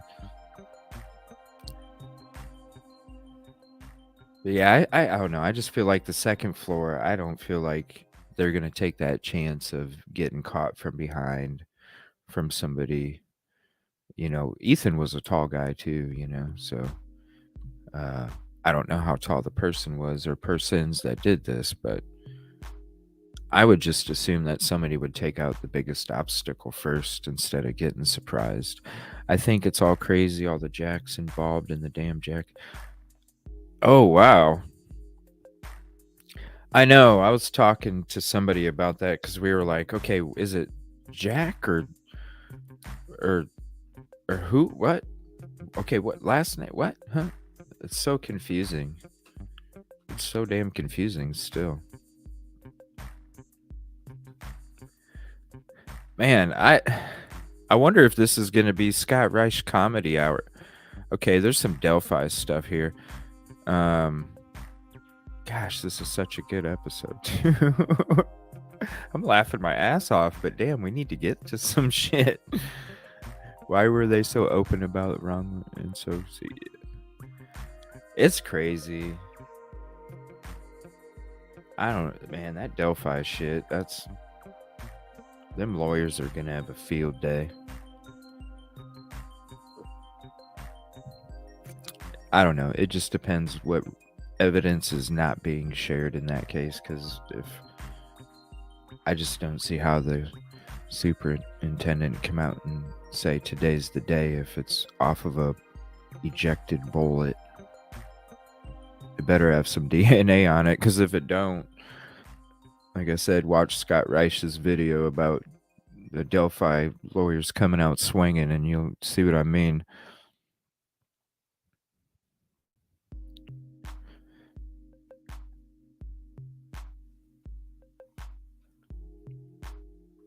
All right, let me play a little bit more. Well, hell, let me just skip. Let me see if they got Delphi stuff up here. So we were at 48. We were at 28. Okay, he's talking Alex Murdaugh. All right, what's this? Life of another human being without legal justification, and that. What's the question here? See if I can. Is that high enough? Can't enough? Okay. Scott is in his defense attorney mode, but I've heard and seen enough in the Delphi case to know that Richard Allen was there that day, even during the murders. He admitted it back in 2017, and that's from Squeaky Wheel on Crime Talks Q&A. Not really. Hold on 1 second. When you do live streaming, you have to have some cat-like reflexes. You know, to make these things happen. Okay. So let's talk about this. Cat-like, This is what they have to cat-like reflexes. Huh? I've done this before. I need that shit messing with my Take this tabs. down here so we can see it. Oh, still got to go a little bit higher here. Let's see here. Just a little bit more. Hold on. He's getting the police line would come in great someday. Police line tape. And here we go. Look at that. All right. This, ladies and gentlemen, this is Criminal Law 101. Going to save you the trouble of going to He's law so school awesome. right here. He's going to save us the money. What does the prosecutor have to prove? They don't have to prove motive. They have to prove a couple of things. They have to prove the location of the crime. Okay. Right? Was it So he was there.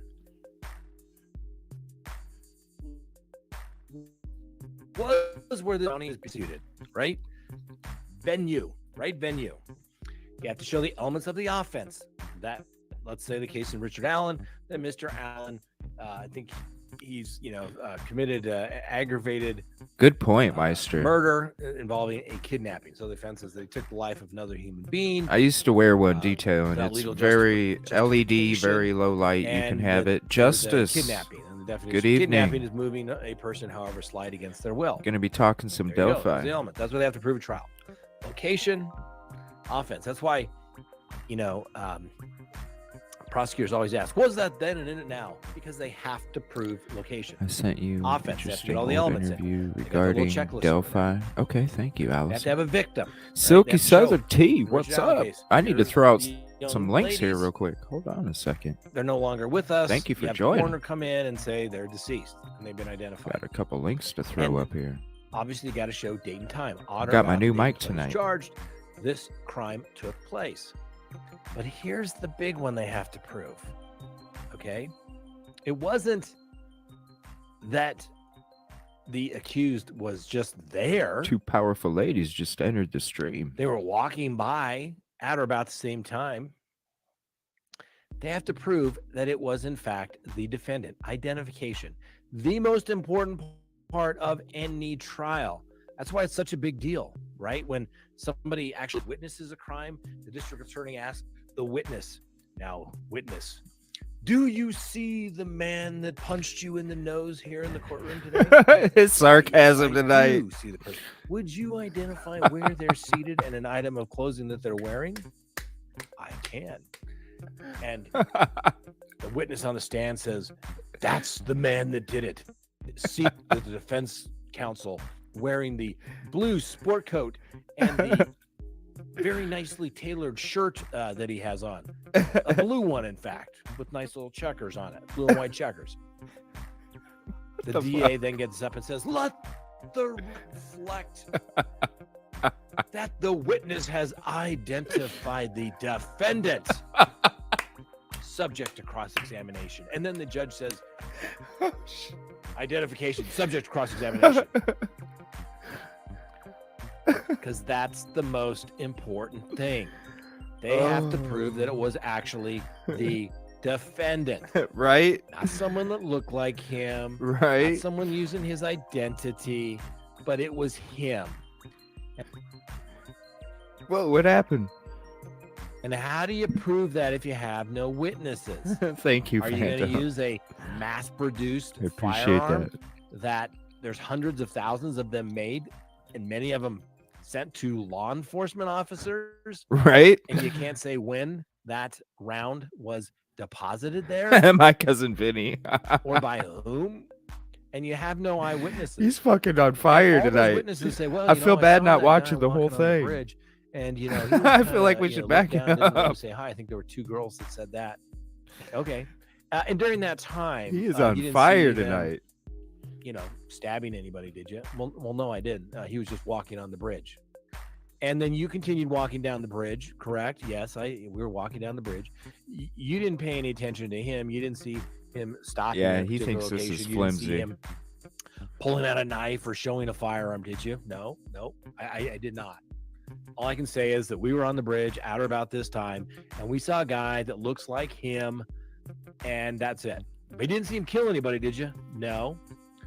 Didn't see him kill anybody by stabbing them? No. Shooting them? No. Didn't see him order anyone down the hill, because if you did, you would have intervened. You would have gone there, or you would have called the police. You would have called your parents. You would have called anybody, right? Yeah, that's true. So really what it comes down to, young lady, is you think you see a guy sit in the courtroom that may or may not have been on the bridge, but you saw him not doing anything other than walking on the bridge. Is that a fair summary of your testimony? Yes, it is. Then the other lady says, well, I saw this other guy that it could look like him. And he was bloody. Bloody, you wouldn't Bloody believe it. and Blood muddy. everywhere. Bloody and muddy. Well, certainly that was a serious thing to do.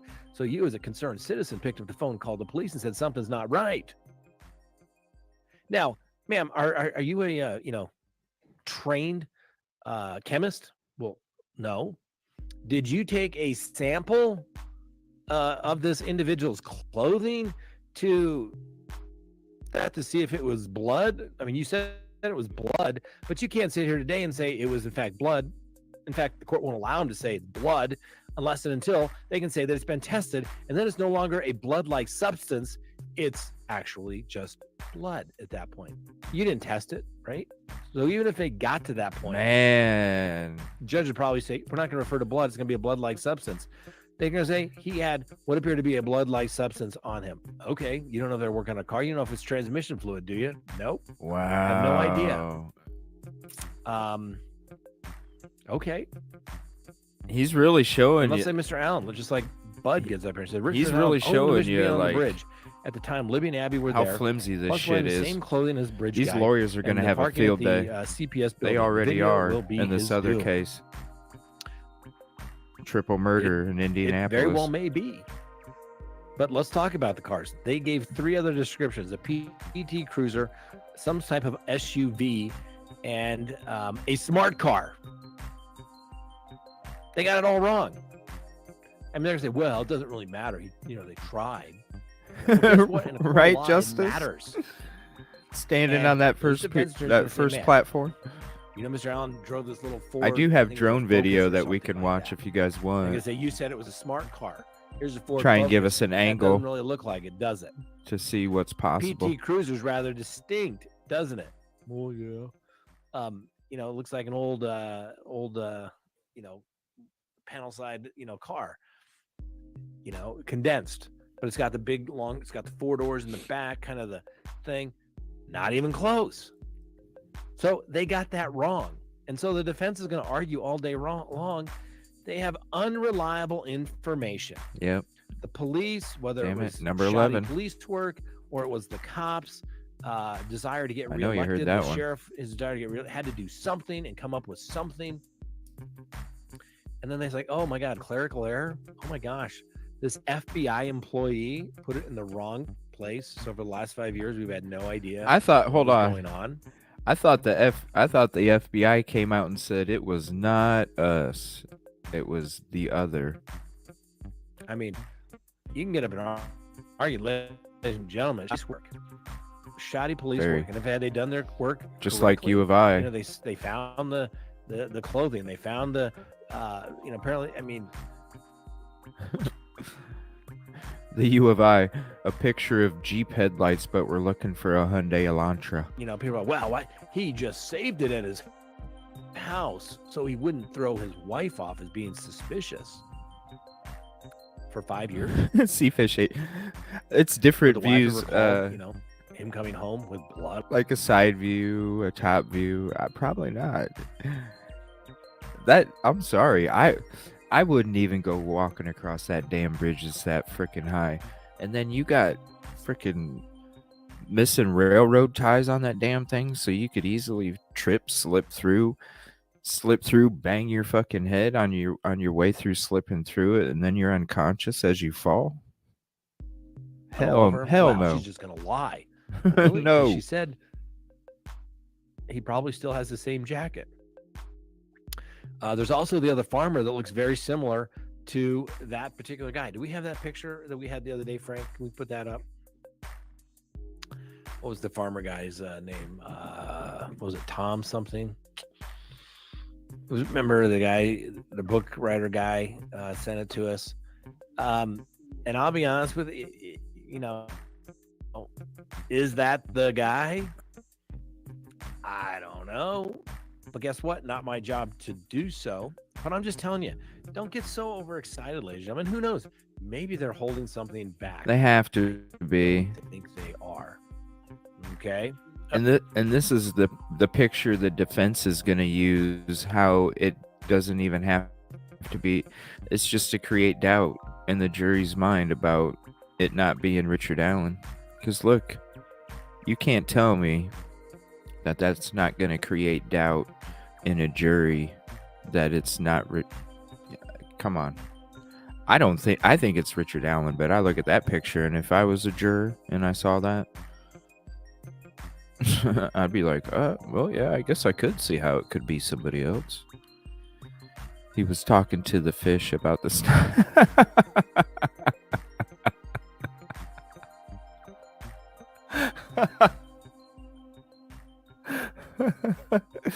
Oh my God.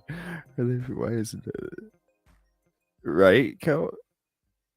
Karma would have been him falling through the. I know. Oh my gosh, Justice. I can't put that up there. That's messed up. I mean, for a guy to think about. Not for him, but for a guy to think about that. Even though it's not happening, it still kind of makes it hurt. Yeah, that's the one. Let me see here. Let's see. Oop.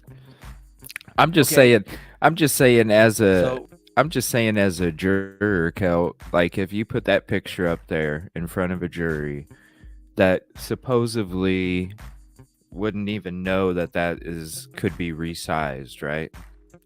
You put that up in front of a jury that, quote, don't know anything about this case. And I don't even think it's RL. But if I look at it as a juror that is like knowing nothing about this, I could be like, yeah, I could see how that's not Richard Allen.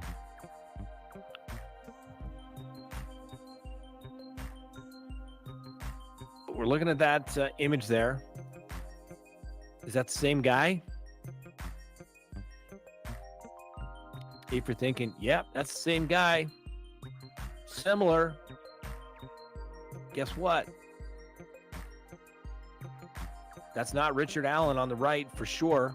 We know that's not Richard Allen on the right for sure. Maybe it's him on the left, but guess what?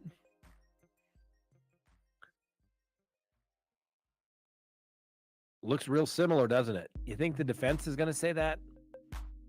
And say, look, here it is. And I can't, why is...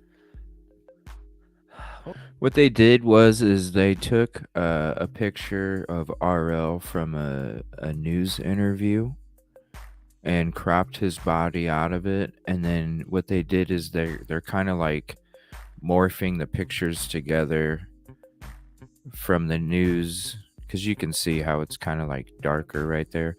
But I remember one of the first few interviews that he was doing after the crime took place, and he was wearing this outfit, because I remember these boots too. He wore these boots, and that's when he was talking to this girl. I believe we used one of those videos a couple weeks ago when I was talking about how I think that there's more of the recording before guys muffle down the hill. And it was in that interview. I remember him even wearing that outfit right there. They're just basically trying to show how it could necessarily not be Richard Allen. It could be somebody who the the Ellie was focused on for so long. That's basically what the defense is going to be using. Let me see here. Let me go back to the comments. If I tell you here, admitted being there and wearing... Exactly. I don't believe he was involved either. But if I look at it as a jury that doesn't, quote, know anything about this case, it would create doubt in my head. Looking at it that way, I feel like it's RA all day. What was that guy's name again? Number 12. He's now deceased. Oh, but I he wonder how is the many it'll be one tomorrow. That has the property right next to where the I'm just saying, look at it girls as were somebody found, that that they were doesn't actually know on anything his about it. property. I'd be like, okay, that creates and doubt. he was a suspect. Police searched his house. I don't think he could have Came up with nothing of done one of evidentiary them, value, let alone apparently. two. But they did a voice analysis of that guy, and guess what? They said in their own police in their own affidavit. What did they say? Yeah, he couldn't be excluded as a match or similar voice analysis. And I didn't forget about that link, Allison. And, I'll go to I can that tell right you, after I've this only is had done. to do voice analysis on cases You know, once. No, I like take you that back. didn't follow him up after But he it was told you very he was there. similar, He wore the clothing and everything. Ron Logan, that's the guy's name. I think He probably Ron Logan. That was he was RA was probably so damn cocky after that. You know, not being brought back in for questioning after you admitted wearing the same kind of clothing. You admitted being there on the bridge. You admitted seeing 3 girls walking by. Like, and then they don't follow up with you, and then it just time goes and time goes. You had to feel so damn cocky, you know what I mean? Oh, getting cat out of the tree. 'Tis the season. the guy that lived next door. You like So my happy those holidays up there 3 to with the 4 little guys Christmas on the lights? right of that image there, as I'm staring at it, that's Ron Logan for sure. Where people say that's him. Look, he's even walking on the same bridge. Look at that. And then you can start going through and say, look, he's got his hands in his pocket, almost identical. Or maybe that's just the way the guys, walk. And then look at their jackets with the flap or maybe a shirt or something sticking out. I mean, what are the odds? Maybe everybody goes to the same tailor there in Delphi. I don't know. But you think the defense is going to make hay of that? The same as an Tractor alternate Supply. Suspect? You bet your bottom dollar they're going to make hay of that. And guess what? Normally, when you go alternate suspect defense, you can't just throw it out there and say, it was Joe Smith over there or Ron Logan. Blink, blink. Have something to say, he did it, but guess what? The police thought he was a suspect at some point. And then they have to say, well, yeah, we got that wrong, I guess. How about this one? You see, I know a lot of people that truly watch this channel think, they probably look and they humor me off. Scott, you're just a criminal defense attorney. Yeah, but I got no dog in this fight. If it's Richard Allen or Paul Logan, I don't really care. But let's look at the case objectively. It's the type of situation where if you get your suspect, and how many people that said, oh, blink, blink, Mr. Allen's the guy, he's the guy. How many of them were the same ones that were saying that Keegan Klein had something to do with it? Right? Same thing as saying, oh, Ron Logan, that was the guy. He's the one who had something to do with it. They just can't prove it. And then he passed away. Never be justice. Now it's, Mr. Allen. Give the guy the presumption of innocence. Bottom line is he puts himself there. He does. He does. Is that same the truth? clothing. I was there, but I didn't do anything. I mean, I know it's hard to believe, but Sometimes that happens. You know, do you think this guy was somehow playing with the police and, you know, playing this little cat and mouse game of catch me if you can? I mean, these are arguments that the defense is going to make. I mean, Yeah, you got to be real about it. I've been doing this for a while. His attorney's been doing it for a while, but it doesn't take long to, you know, tear that up, what the prosecution is going to bring. And then it comes down to identification. Was it him? Not somebody that looked like him, not someone that looks like they'd be wearing the same clothing, but it was actually him. Then let's go back to what physical evidence is there? Some DNA?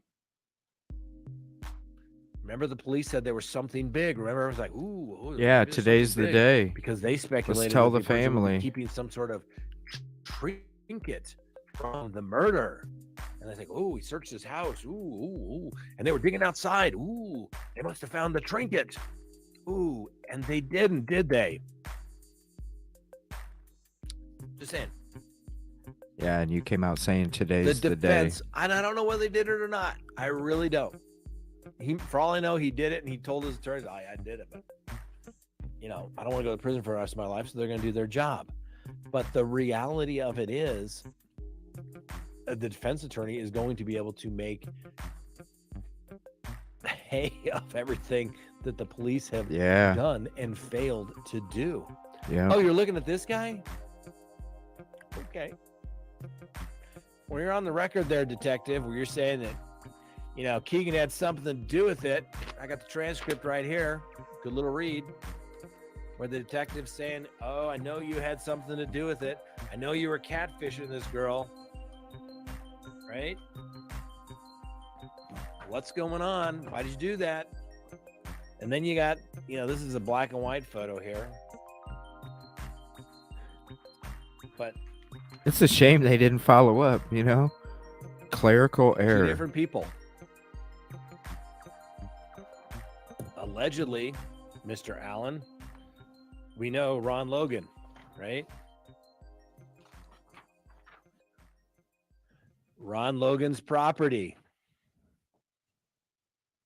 Bridge. Location where the bodies were found.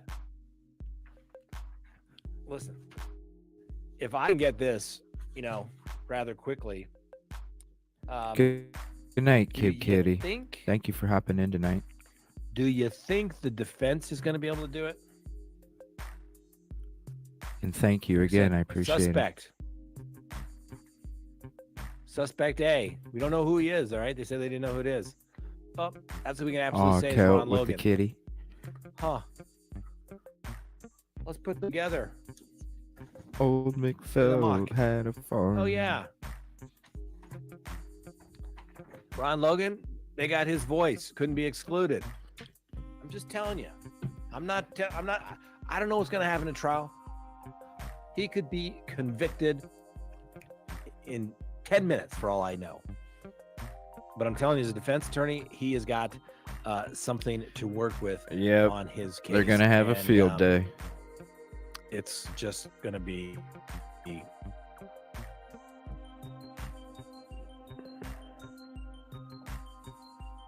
coffee and crime. Scott, isn't it taking into account that Keegan Kline is believed to have given his name? Charges dropped in the same week. Oh, yeah, there he is. Yeah, there were I mean, 5 what? charges were 13, dropped that week. 14-year-old girl 5 of would them. not want to be with that guy that he thinks he has to catfish them by putting up somebody else's Still photo. has 25 though, I believe. What is the world coming to, ladies and gentlemen? Look at that specimen. And you wonder why he's allegedly down in his mother's basement, putting images on his computer that, he shouldn't have, and they're against the age. Exactly, Co. Let's see. Similar, but not matching. All right. It's a question for the jury to decide. But Right? ladies and gentlemen, To watch the fish.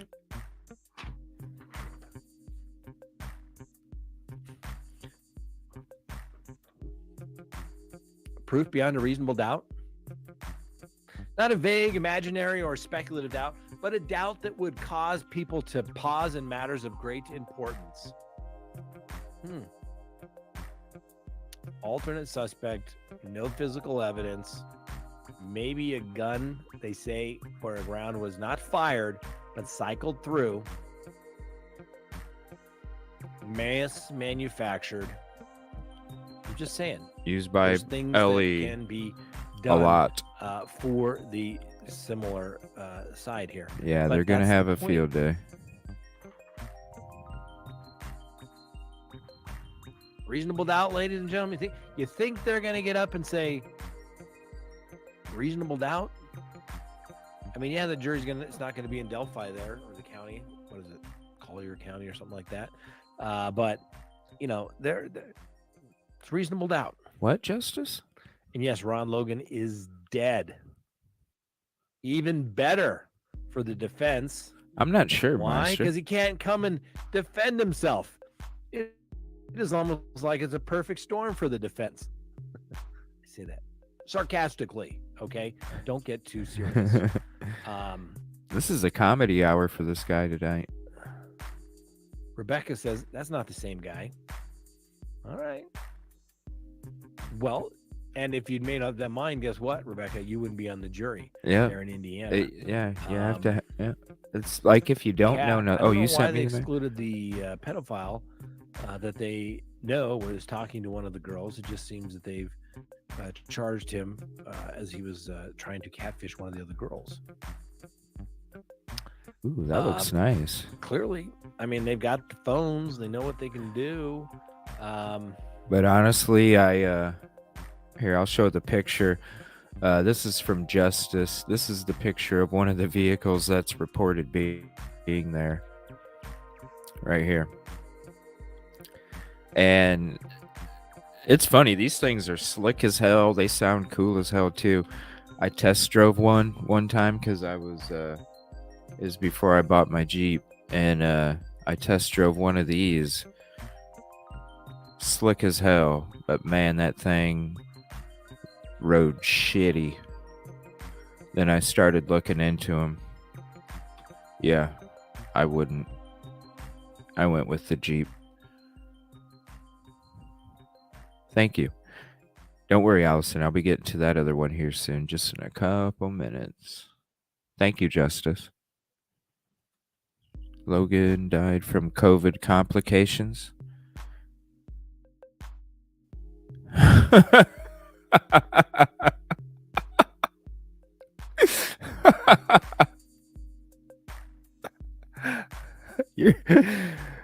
Oh, look at the other photo of the two-door.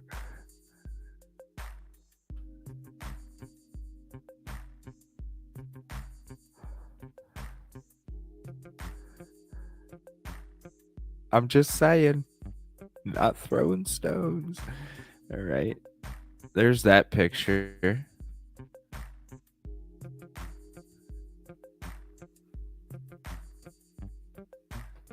That's pretty cool looking. But man, them things. Yeah, I heard about them things. I started looking them up and I was like, oh my gosh. Not good. Not good. I see you feel the same way, Justice. Common sense doesn't exactly instill trust and confidence. It's the truth, isn't it? Let's raise reasonable doubt. The Jeep was a better purchase, huh? I don't see a beard. Just a little bit more money. Shirt under his but chin. well worth it. Yeah.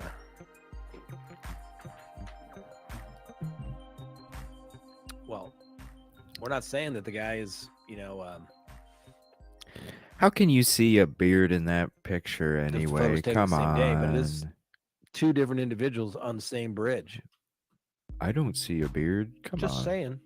It could Something be to a look at. scarf. It could be Sure, whatever. the defense It's teams will be doubt. raising that, That's what it is. particular That's issue. what And like he's I said, trying I'm to not point rooting out. for Mr. Allen. The I'm just saying, two-door let's look could at look it. like a smart car. We've heard Oh, I got you. what the prosecution has. Yeah, I see it now. So enough to get you arrested. Probable cause is a very, Yeah, very that's true. low With the top standard of up, proof. Would a reasonable person believe that a crime was committed? good call, and that you may Justice. have had something to do with it. May, not that you did. I'll go ahead and show that Like I picture said, again after proof this beyond a video is reasonable done. doubt, the highest form of proof known in the law. Why is it so high? Well, because we don't want to convict innocent people, which obviously we know that that's taken place over the years.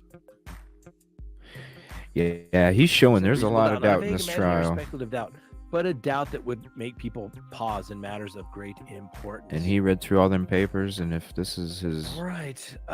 Guess view what? on It's it, time to go do I our trust Patreon it. show. If you'd like to continue the talk, I will take down Oh, the cool, Allison. Tower of Knowledge here.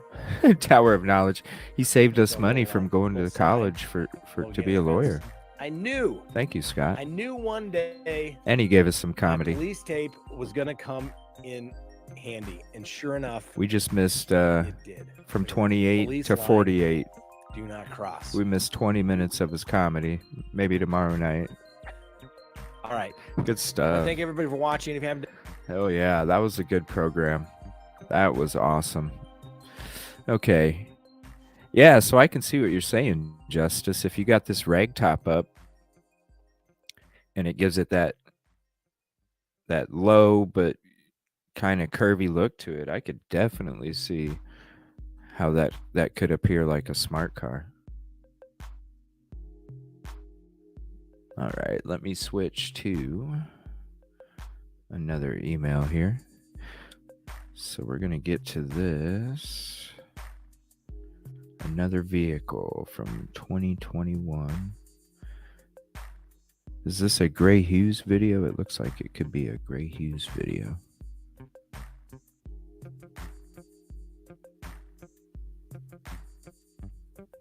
All right, let me see.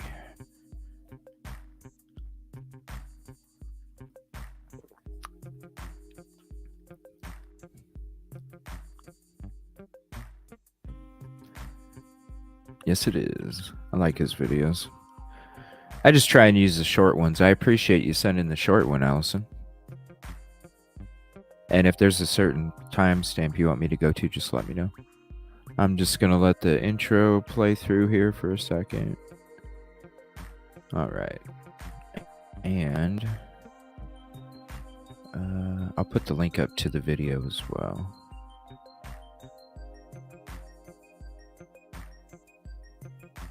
All right, here. No, I appreciate it, Allison, because then it helps it make like a snap of a finger. You know what I'm saying? Okay, so let's go to this video here. There's the link for the video if you want to check it out yourself. Phone interview with witness, June 2021. Actually, you know what? Let me click on this and put his...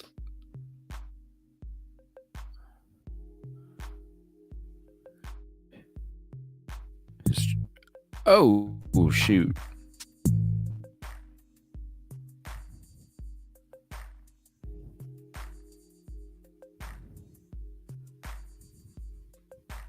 All right, there's that. All right, now we got that up there. Good to go. Like the video, as always.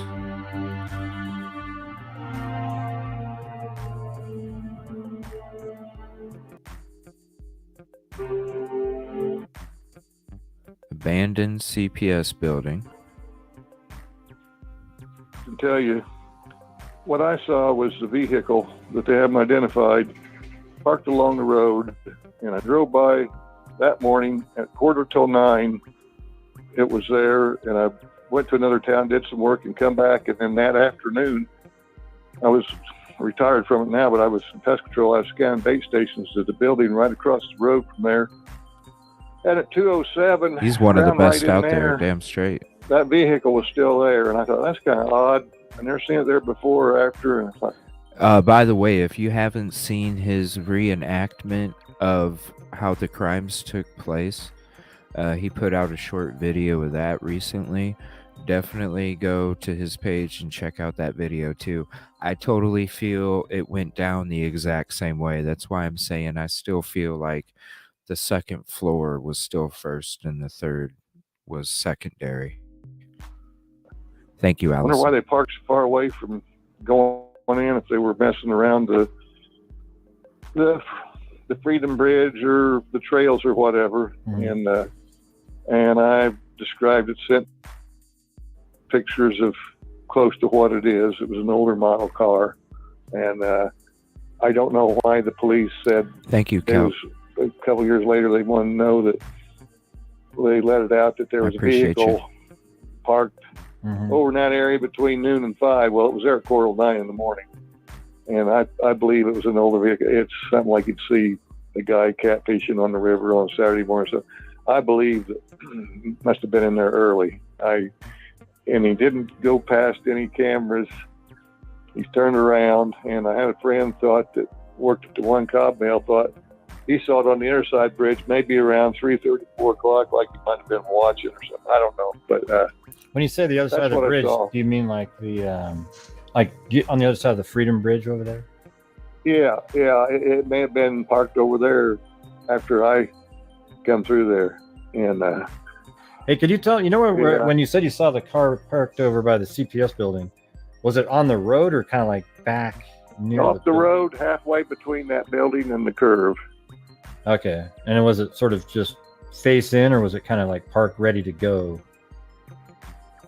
Well, it was just about 2-3 foot off the side of the road.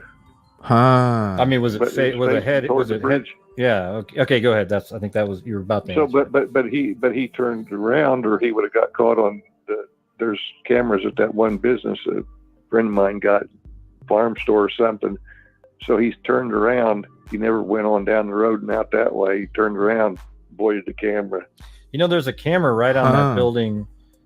I don't know if it was there at the time, but you know the building across the street from the CPS building? Yeah, that's where I was working. Oh, I have a friend that went out there, and I had him look for surveillance cameras, and the one that you mentioned a second ago, he found. It's right on the straightaway, and then he found the one. Then he found the one on that building right there where you were working. It's just yeah. But I don't know if that one is. Maybe it's not motion. If it's motion activated, it probably didn't pick him up because it was like 300 feet away or something like that. Right. Yeah. So how long do you think it was there? You think the car was parked at like 9 in the morning? You're saying? Quarter to 9, and it was still there at, when I left the area about 2:15. Wow. And another guy thought he saw it on the other side about 3:30. Hello. Hello. Yeah, this is Gray Hughes. You sent me a text message yesterday or today. I don't know exactly when. Yeah. Could you explain what you're referring to?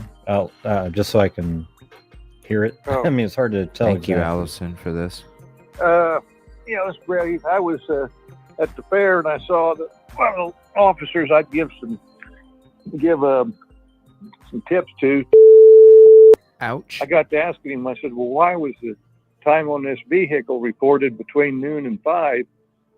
Well, I didn't know that there was another vehicle, and he said it was parked at that CPS building back into where they couldn't see the license plate. I asked, I never saw it when I was there around a little after 2 o'clock. That was news to me that there were 2 vehicles, and that's the one they were asking for the tips on, I guess, instead of the one I saw. Oh, interesting. They said, did it look anything? So they're saying that a car was parked here and then a car was here, quote, broken down.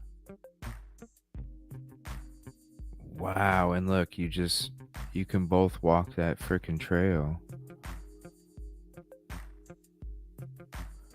Ain't that some shit? Well, he said they don't even know what color it was. I thought, Ain't that it some sounded like shit? there's more than one person reported it. I thought, I never saw it. I don't know how it could have been backed in there when all I saw was that other one. And it was in there at 8:45 in the morning when I drove by on the road and looked over. And then when I was actually working in that building, and it was pest control. I was scanning bait. Yeah, but couldn't you like park here if you were gonna pick somebody up? Or isn't there like a parking area right around here? Would they really have to park?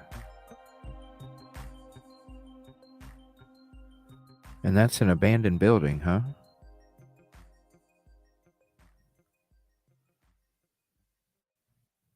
Stations. I've turned it in. I've got the actual time in the morning when I drove by on the road. I don't even know what color it was. I thought it Sorry sounded about like there's this. more One than one second. person. I never saw it when I was there around a little after 2 o'clock. That was news to me that there were two vehicles. And that's the one they were asking for the tips on, I guess, instead of the one I saw. Oh, interesting. I said, Huh. They said, did it look anything like mine? Well, he said they don't even know what color it was. I thought, it sounded like there's more than one person reported it. I thought, I never saw it. I don't know how it could have been backed in there when all I saw was that other one. And it was in there at 9:15 in the morning when I drove by on the road and looked over. And then when I was actually working in that building, and it was pest control. I was scanning bait stations. I've turned it in. I've got the actual time. It shows exactly when I was around that building. There's no doubt as to when I was there because it shows the time I run my bait stations. Yeah, you're Well, saying the scan 'em. vehicle. You're saying the vehicle was in between CPS and the curve, so maybe what, about 100 feet down the road from the driveway to the CPS, or That's the one I saw. Okay. Parked off to the side of the. It was odd that it wasn't at that building or on down closer to where they walk in. It was halfway between them on the right side. on the right side? Which direction? That's what I on the was right thinking, side? Allison. Same size as the CPS building, only it I was see. 150 yards down. But there's a curve in the road between there and where you go into that Freedom Bridge, and it was halfway between there. Weird. They don't know the color. They said it was suspicious. It was backed into where you couldn't see the license plate. Well, I never knew there was another vehicle spotted that day. Huh. I thought, and I didn't see it, and maybe it could have been hidden where I couldn't see it. If I couldn't see it at that time, that just makes me wonder how legitimate that. I don't know. That really Right. puzzled me. That's why I suppose they said between noon and 5, because when I saw it, made more sense. It might have been that guy's because it was in there. Wow, I think thank he you, went in Allison. early, I see. scout things out. Too many people got in there, and then What an interview. just stayed in there till the situation arose. Yeah, facing the road or something, but it was backed up. It looked like it was kind of trying to be concealed. So, Well, yeah, you know, especially but the one in Indiana where you're not required to have a front license plate, so you're backed in. You're just identifying a car. I saw then, I just told you, he turned around. He was facing toward that, the way he walked in, but he turned the vehicle around because it didn't get caught on that building that's on around the corner on the camera, because they had a lot of vehicles they looked at. I'll have to update everybody and say, well, there might be another vehicle. Yeah, Jeez. I don't know. Well, I said after all this time, and I know the law guys couldn't say nothing to me, but I didn't know that there was supposedly another vehicle reported, but you'd think they knew the color of it. They couldn't. Right. He said they couldn't even tell the color of it. I said, it looked like the one I sent pictures of. Well, they didn't even know what color. Well, they just reported it was kind of parked back in there. It looked kind of suspicious the way it was parked. But, At an abandoned building. Yeah. that's why I don't understand why I didn't see that vehicle that day over there.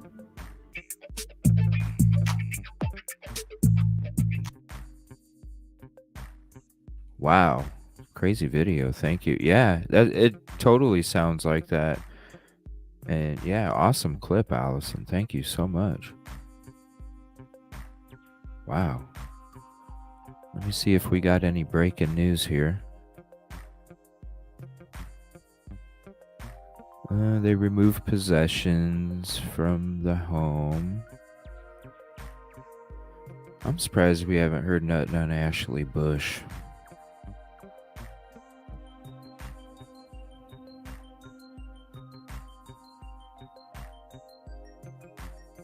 That's just crazy to me.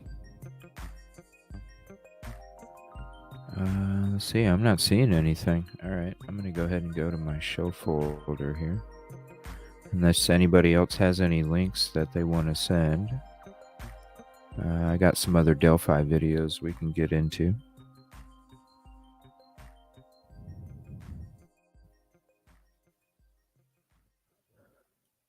And thank you again, Gray Hughes. What a great video. Like I said, definitely check out his channel and check out the... let me put the...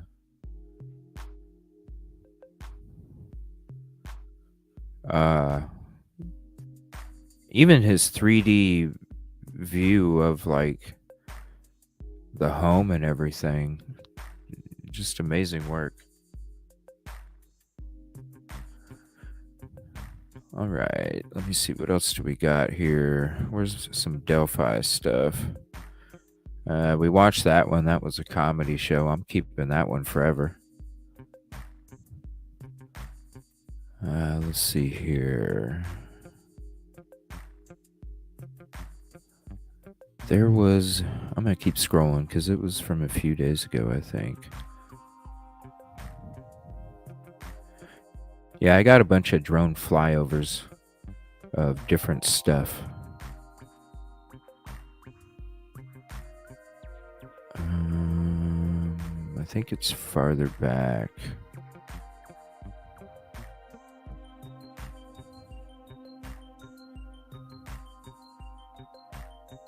There's another one right here. That Baumeister. Herb Baumeister, Justice, since you're in here and you had a video on it, I've never really checked it out too much. But I keep seeing stuff popping up on the news.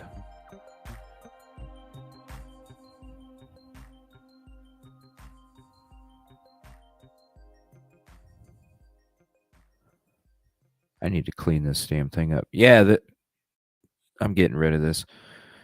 See, this one right here was actually a decent one.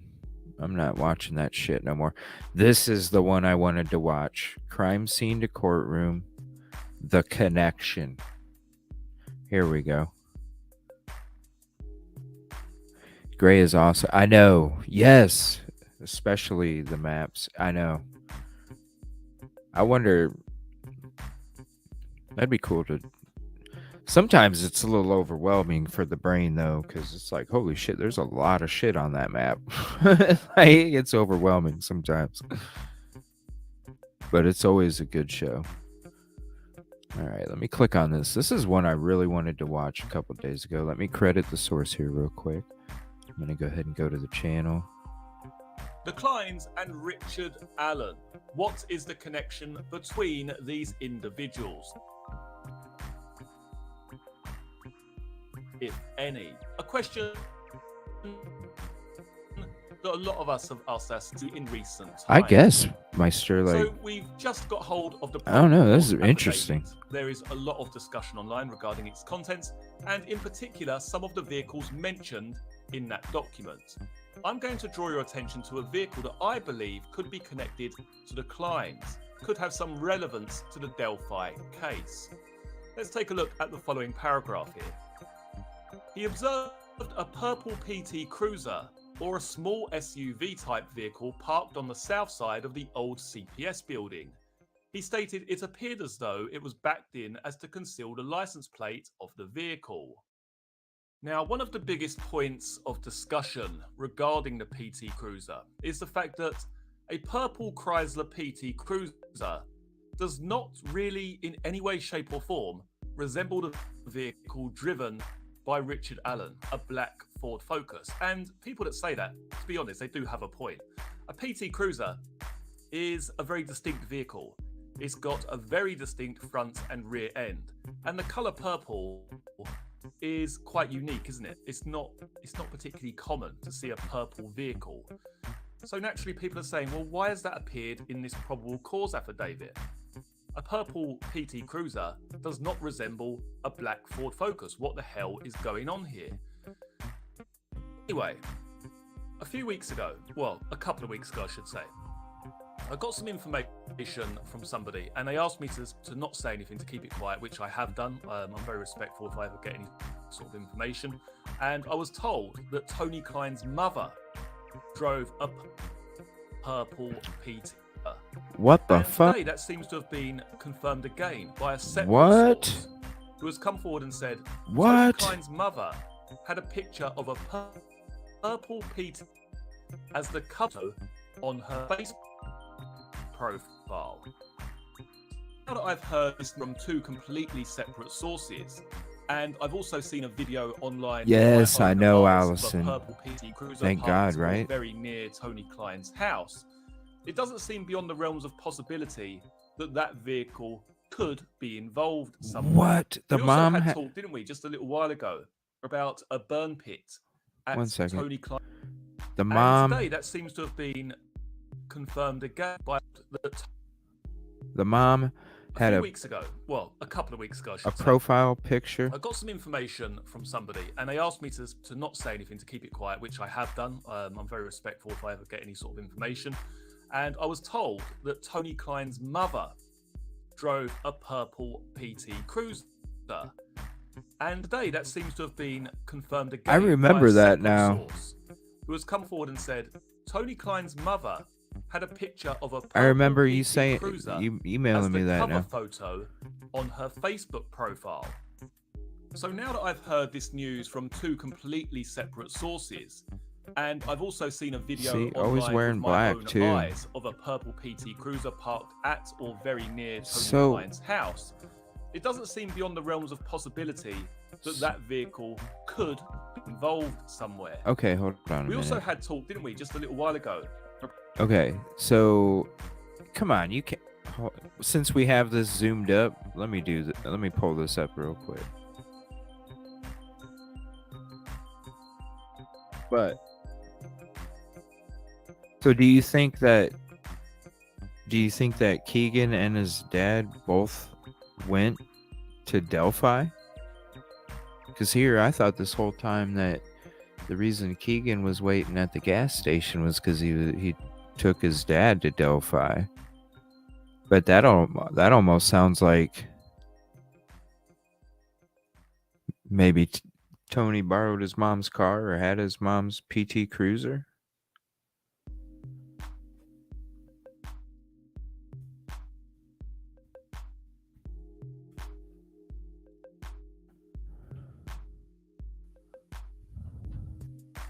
Hopefully I can get a zoom. There we go.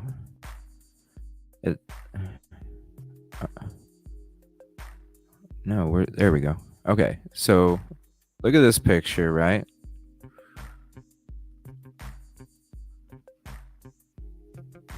All right, look at that picture real quick.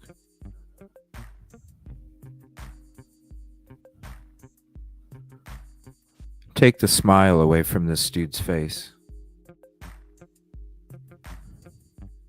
I wish I could zoom in closer. You take the smile away from that dude's face.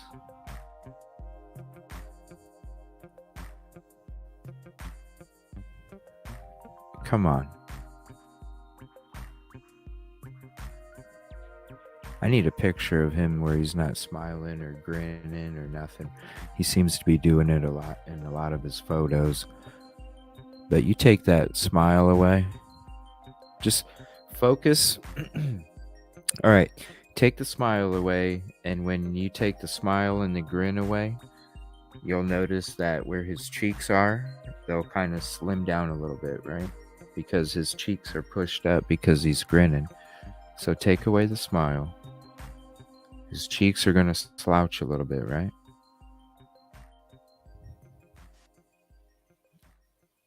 Come on now.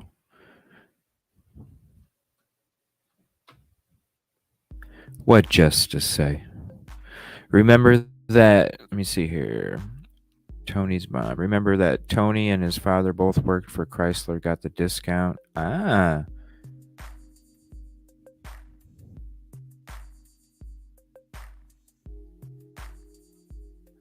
No shit. It probably really had broke down. You've owned one before, huh? Or was dropped off or went to check out area 2. Yeah, that is true. That was really freaking early. So what do you think Keegan was at the gas station for if he wasn't waiting for his dad?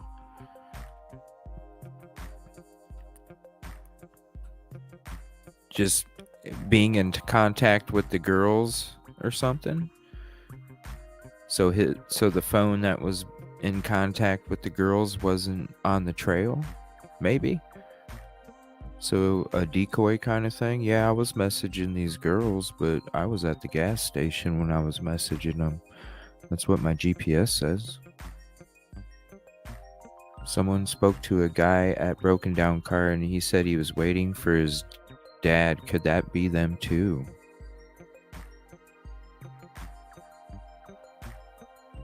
He picked up dad, in my opinion. And I bet that's the truth, Phantom.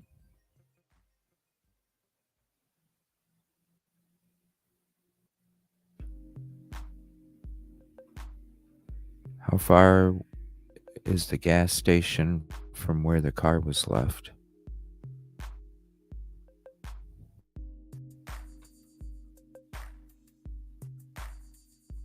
Let me go back to this video while we're chatting.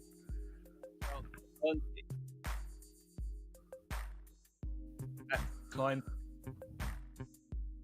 by law enforcement regarding key crime now, discussion regarding Tony Klein, and also the prosecutor coming forward and saying we believe others may be involved. There's other individuals out there.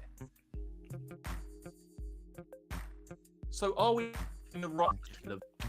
Could this go to explain What the hell? why the prosecutor came forward and said, look, we don't want this probable cause affidavit unsealed. We believe there's other individuals concerned here.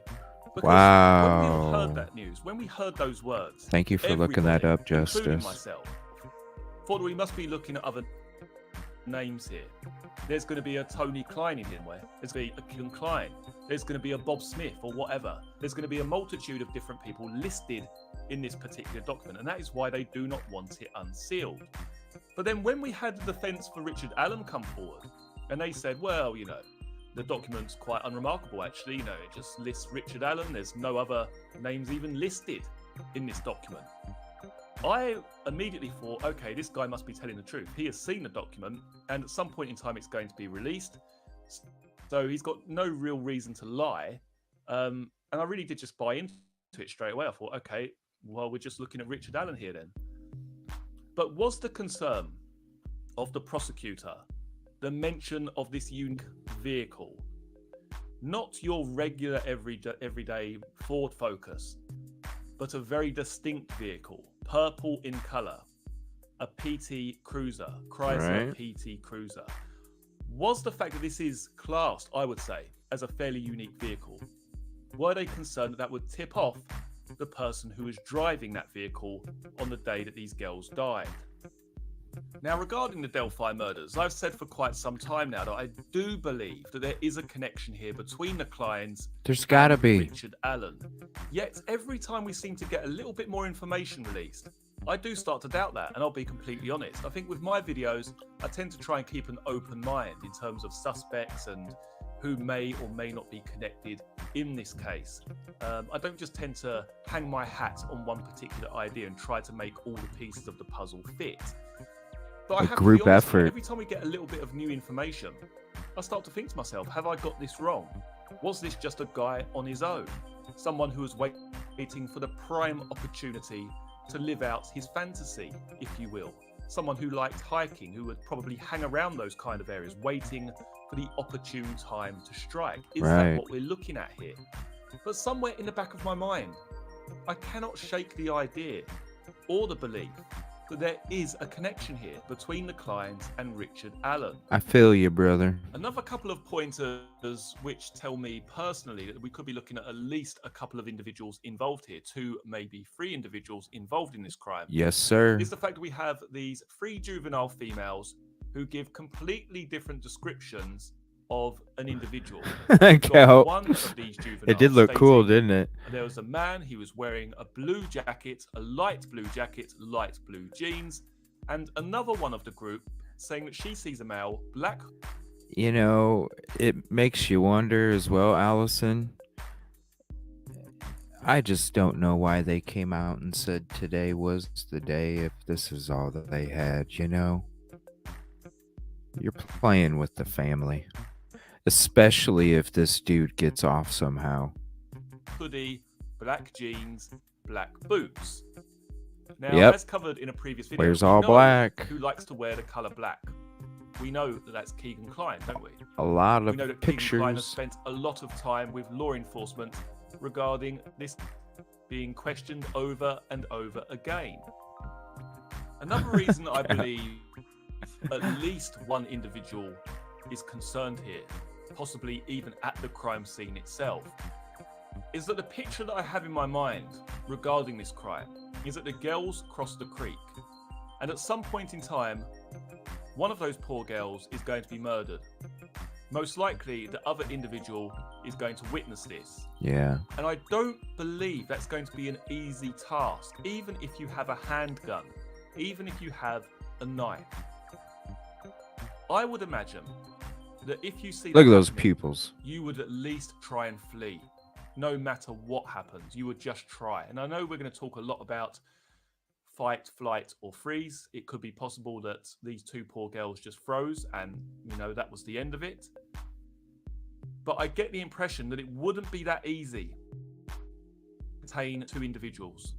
It wouldn't be that easy, even if you had a weapon such as I just a hope it's firearm. ironclad to be We also had saying the today's the Ron day Logan because document where an FBI agent stated quite clearly that there were no defensive type wounds on the girls. They didn't try and fight back. There was no defensive type wounds, which is quite telling, at least in my mind. I So- get the impression so how did that at shit least go one of these crazy? girls was subdued or possibly even restrained, and that's not an easy task for just one individual to carry out. Restraining 2 girls, being found with no defensive type wounds. Evil pubs. Now, I could be wrong here, but it's just the impression that I get. World's There could tallest be elf. At least one individual present at the crime scene itself. We also have that Oh my gosh, long Cal. time period, over an hour, that was there, maybe trying to hide the bodies or posing bodies, whatever. We also have the I love talk your of this commentary. CSAM ring, or individuals who would share information and indecent material. We need to bear in mind that we're talking about very small communities here. People that were into that kind of stuff may well find a way to become acquainted with each other, to find out about each other, to share their fantasies with each other. Very, very small communities that we're talking about here. But overall, I would say that the biggest potential puzzle piece in all of this regarding a connection with the Kleins and Richard Allen could very well come in the form of that PT Cruiser, the purple PT Cruiser. If it does turn out to be the case that Tony Klein's mother drove a purple Chrysler PT Cruiser, I mean, what is the likelihood of everything that we've heard so far? The podcast, the television interviews with Keegan Klein, all of the interview with that individual regarding the CSAM, the Dropbox links, his dad being involved, logging in, logging out of the Anthony Shots account, speaking to Liberty German and her friends after the murders, saying that you were supposed to meet them there that day. We can't just ignore this, surely. As I say, if it does turn that Tony Klein's mother drove that vehicle, and Whitlock and Pendle's here claiming that her PT Cruiser, or something which closely resembles that car, to me that is very telling information.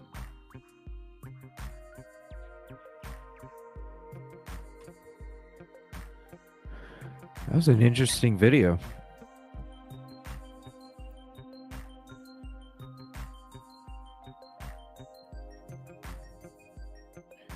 the heck's going on here?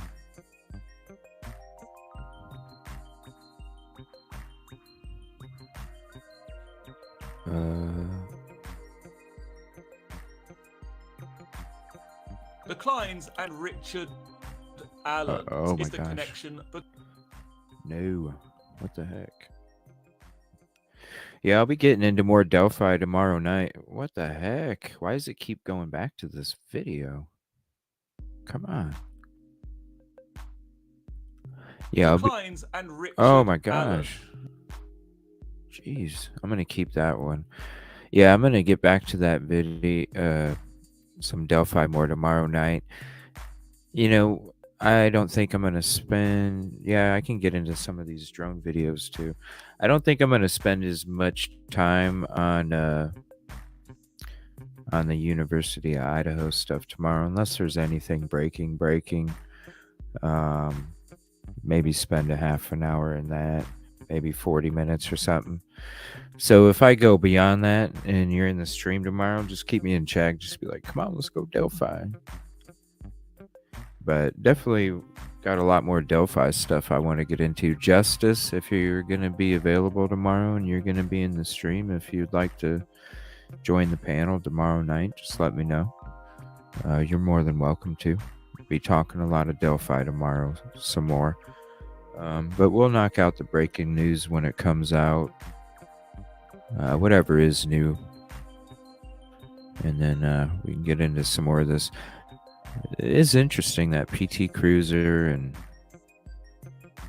how the mom has one, and it definitely, I don't know, I just feel like they've always been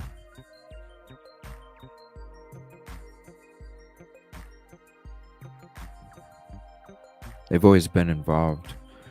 There, let me see that.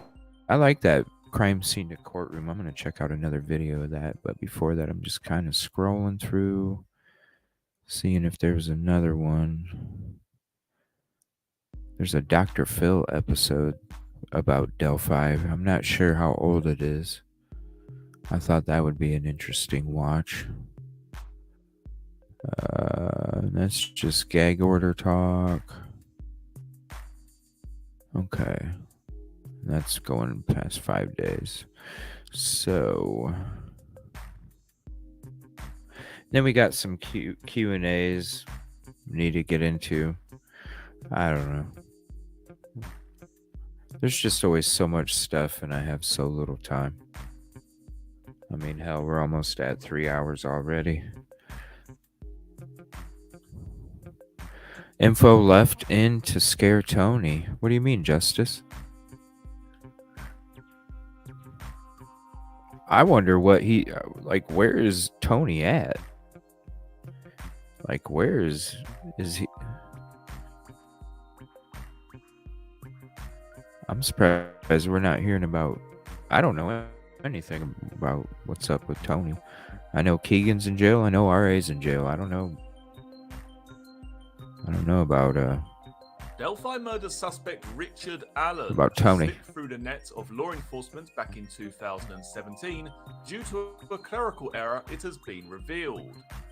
A civilian FBI employee mislabeled or misfiled information about Mr. Allen when he was interviewed by police. I appreciate that, not Phantom. long Thank the you. murders of Libby German and Abby Williams I really in Delphi, try. Indiana. I feel bad when I As a can't get to result, everybody's Mr. stuff. Allen's I name really fell do. off the radar, and the case went unsolved for more than 5 years. Finally, an investigator trawling through old files uncovered the misplaced information, and the 50-year-old local man was arrested and charged with the murders in October. What happened here was some sort of clerical error or misfiling by a civilian employee of the FBI, the Murder Sheet podcast told The Independent. It was not a malicious error, just an unfortunate mistake, where a clerical error let the Richard Allen tip sink to the bottom of the whole file, essentially. And only recently, when someone was going through the old tips, they found that tip and thought, we need to follow that up. So when people ask, why has it taken 5 years to back to Richard Allen, that's what we Wow, learned. just out and about. The Murder Sheet podcast added, it was not the result of I like someone that calling thought. in a tip or someone incarcerated speaking up now. A lot. But it was someone in law enforcement going through old tips and discovering information from 2017. The revelation that it was a clerical error that enabled the accused killer to walk for more than 5 years comes after Mr. Allen was questioned about the murders back in 2017. A redacted version of the probable cause affidavit was released on Tuesday, finally laying out what led law enforcement to the suspect. Okay, so I'm going to share my thoughts on what we've... I mean, look at his face in all these photos. He looks cocky as shit. I don't buy into that, and I'm going to tell you why. Okay, so I'm going to share my thoughts on what we've just listened to there. Now, for me personally, I don't buy into this filing idea. Misfiling, clerical error, whichever you want to call it. I don't buy into that, and I'm going to tell you why. Firstly, we've had a multitude of press conferences since the murders of these two girls discussing what is going to take place if you have exhausted all avenues. Doug Carter has said on more than one occasion, once we've gone through all of the tips that we have, we're going to circle back to the beginning and we'll start all over again, because we know that the missing piece of that puzzle is in there somewhere and we must have missed it. So we'll go back and we'll cover everything again. He said that on more than one occasion, even back to the earlier press conferences, he was still using that terminology. Now, the second point, and probably the more important one that I wish to make, is the fact that Richard Allen, by all accounts, gave this report to a conservation officer. This report was given shortly after the murders. Now, do you not think that at some point in time, during the last 5, almost 6 years, that conservation officer is going to come forward to at least one of his colleagues, maybe even a family member or a friend, and say, hang on a minute, what about that guy that came forward very early on? What did he look like? Well, he was white, he was mid-40s. Actually, come to think of it, he kind of resembled that guy on the bridge. I mean, did the conservation officer pass away or something? I don't know. I mean, I can't believe that. I can't buy into this idea that a report has been given to a conservation officer, yet over the next 5 to 6 years, that's never been mentioned again. The reason I say that is because this is a cold case. I love This that hasn't cartoon, been Cope. hidden from the media. We've had very And that's the high-profile damn press truth, conferences Justice. concerning You just these see 'em. murders, 2017, Those pupils. 2019. Surely at some point in time, that conservation officer is going to go back, or at least remember what took place. Remember taking that report, sharing that information with someone with. It's probably also worth remembering that we're not just talking about one individual concerning this report. This conservation officer surely would have had to have passed this report on to someone else, maybe someone higher up. What the in hell's his over his department, head? Someone else on his department. So it wouldn't have just been one individual who took down some notes and chucked it in a drawer. Surely other individuals So he were doesn't spit aware on people? that this report was taken. And to me, hearing such a term as, oh, clerical error, it's such a generic excuse. It's almost like, oh, Karen didn't do the filing. Karen messed up the filing. Oh, the bloody work experience girl messed up the filing cabinet. Christ, what are we going to do? It's such a generic excuse that I can't really buy into this. I really can't. For us to believe this excuse, or this reason, I should say, then really we have to believe that many individuals simply forgot that this report existed. Not just Richard Allen, not just the conservation officer, but people who actually were aware that that report was actually taken. Now, at this point in time, we don't actually know what is contained in that report between Richard Allen and this conservation officer. But another interesting point onto someone else, maybe someone higher up in his department or someone else on his department. So it wouldn't have just been one individual who took down some notes and chucked it in a drawer. Surely other individuals were aware that this report was taken. And to me, hearing such a term as, oh, clerical error, it's such a generic excuse. It's almost like, oh, Karen didn't do the filing. Karen messed up the filing. Oh, the bloody work experience girl messed up the filing cabinet. Christ, what are we going to do? It's such a generic excuse. It's a good fucking point, though. I really can't. For us to believe this excuse, or this reason, I should say, then really we have to believe that many individuals simply forgot that this report existed. It's like one of those like spit protectors so they can't spit on other people. And then have the holes for your ears.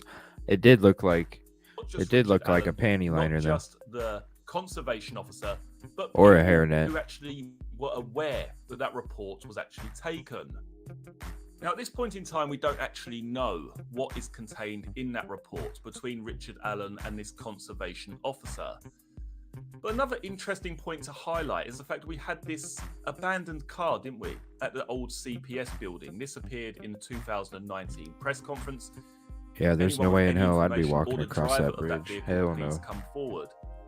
Richard Allen claims he parked at an old Farm Bureau building, a building which never even existed. Surely that is there on the report somewhere. How did you get to the trail that day? Well, I drove my car, parked outside an old building. I think it was an old Farm Bureau building. Didn't the conservation officer realise that building doesn't even exist? Didn't anybody who checked over that report realise that the Farm Bureau building doesn't exist? I don't know what he had on, but I've just seen people that do have something like that over their face because they have threats of them spitting on people or whatever. I don't think he would be doing it. I'm just surprised they had something over his face like that, because what are you trying? You're not concealing his face because you could tell who it was, with the object that was placed over his head. I'm just wondering, well, why in the hell would you have something on there? And the only thing I can think of is so he didn't spit on people, but I don't think he would be doing that, but I don't know. It is weird, Why are though. they so keen to trace the driver of that vehicle when he's been there the whole entire time in your report? Did that not send alarm bells ringing? It was in the after, conservation Meister. officer's mind when he hears, oh, okay, a vehicle It parked was in after old the crime CPS took building. place. Hang on a minute. That guy told me he parked his vehicle there.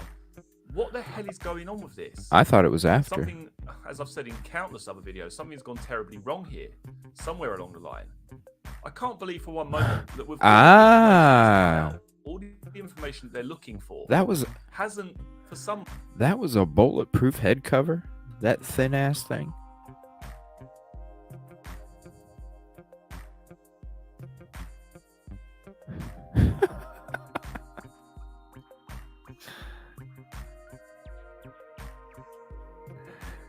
She's got the damn jokes tonight, don't she?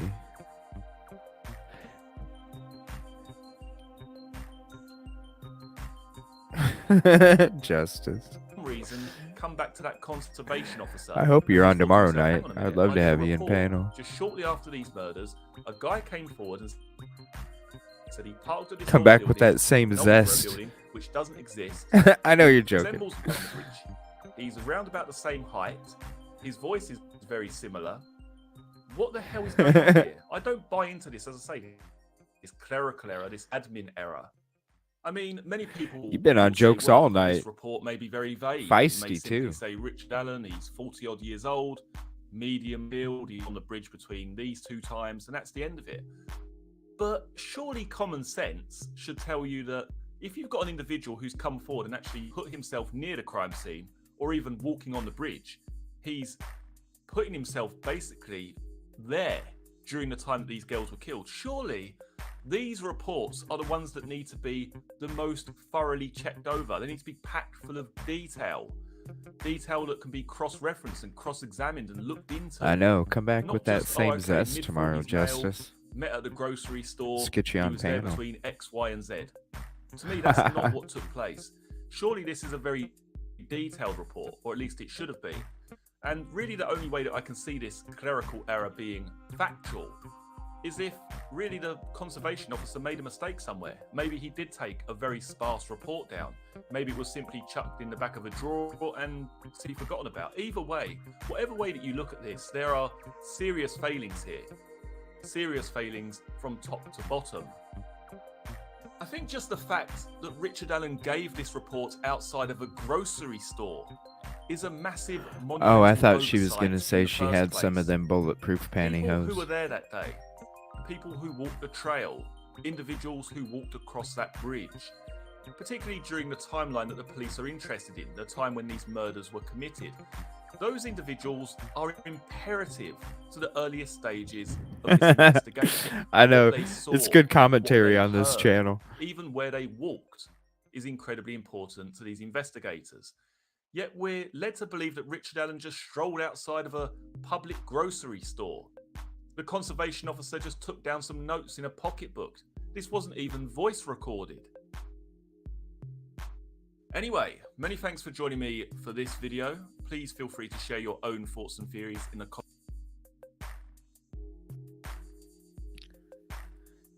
And many thanks for joining the show tonight, too. It was a good time tonight. Very good links from you guys. Thank you so much. Wow. Sorry for spending a little more time on U of I than I was planning.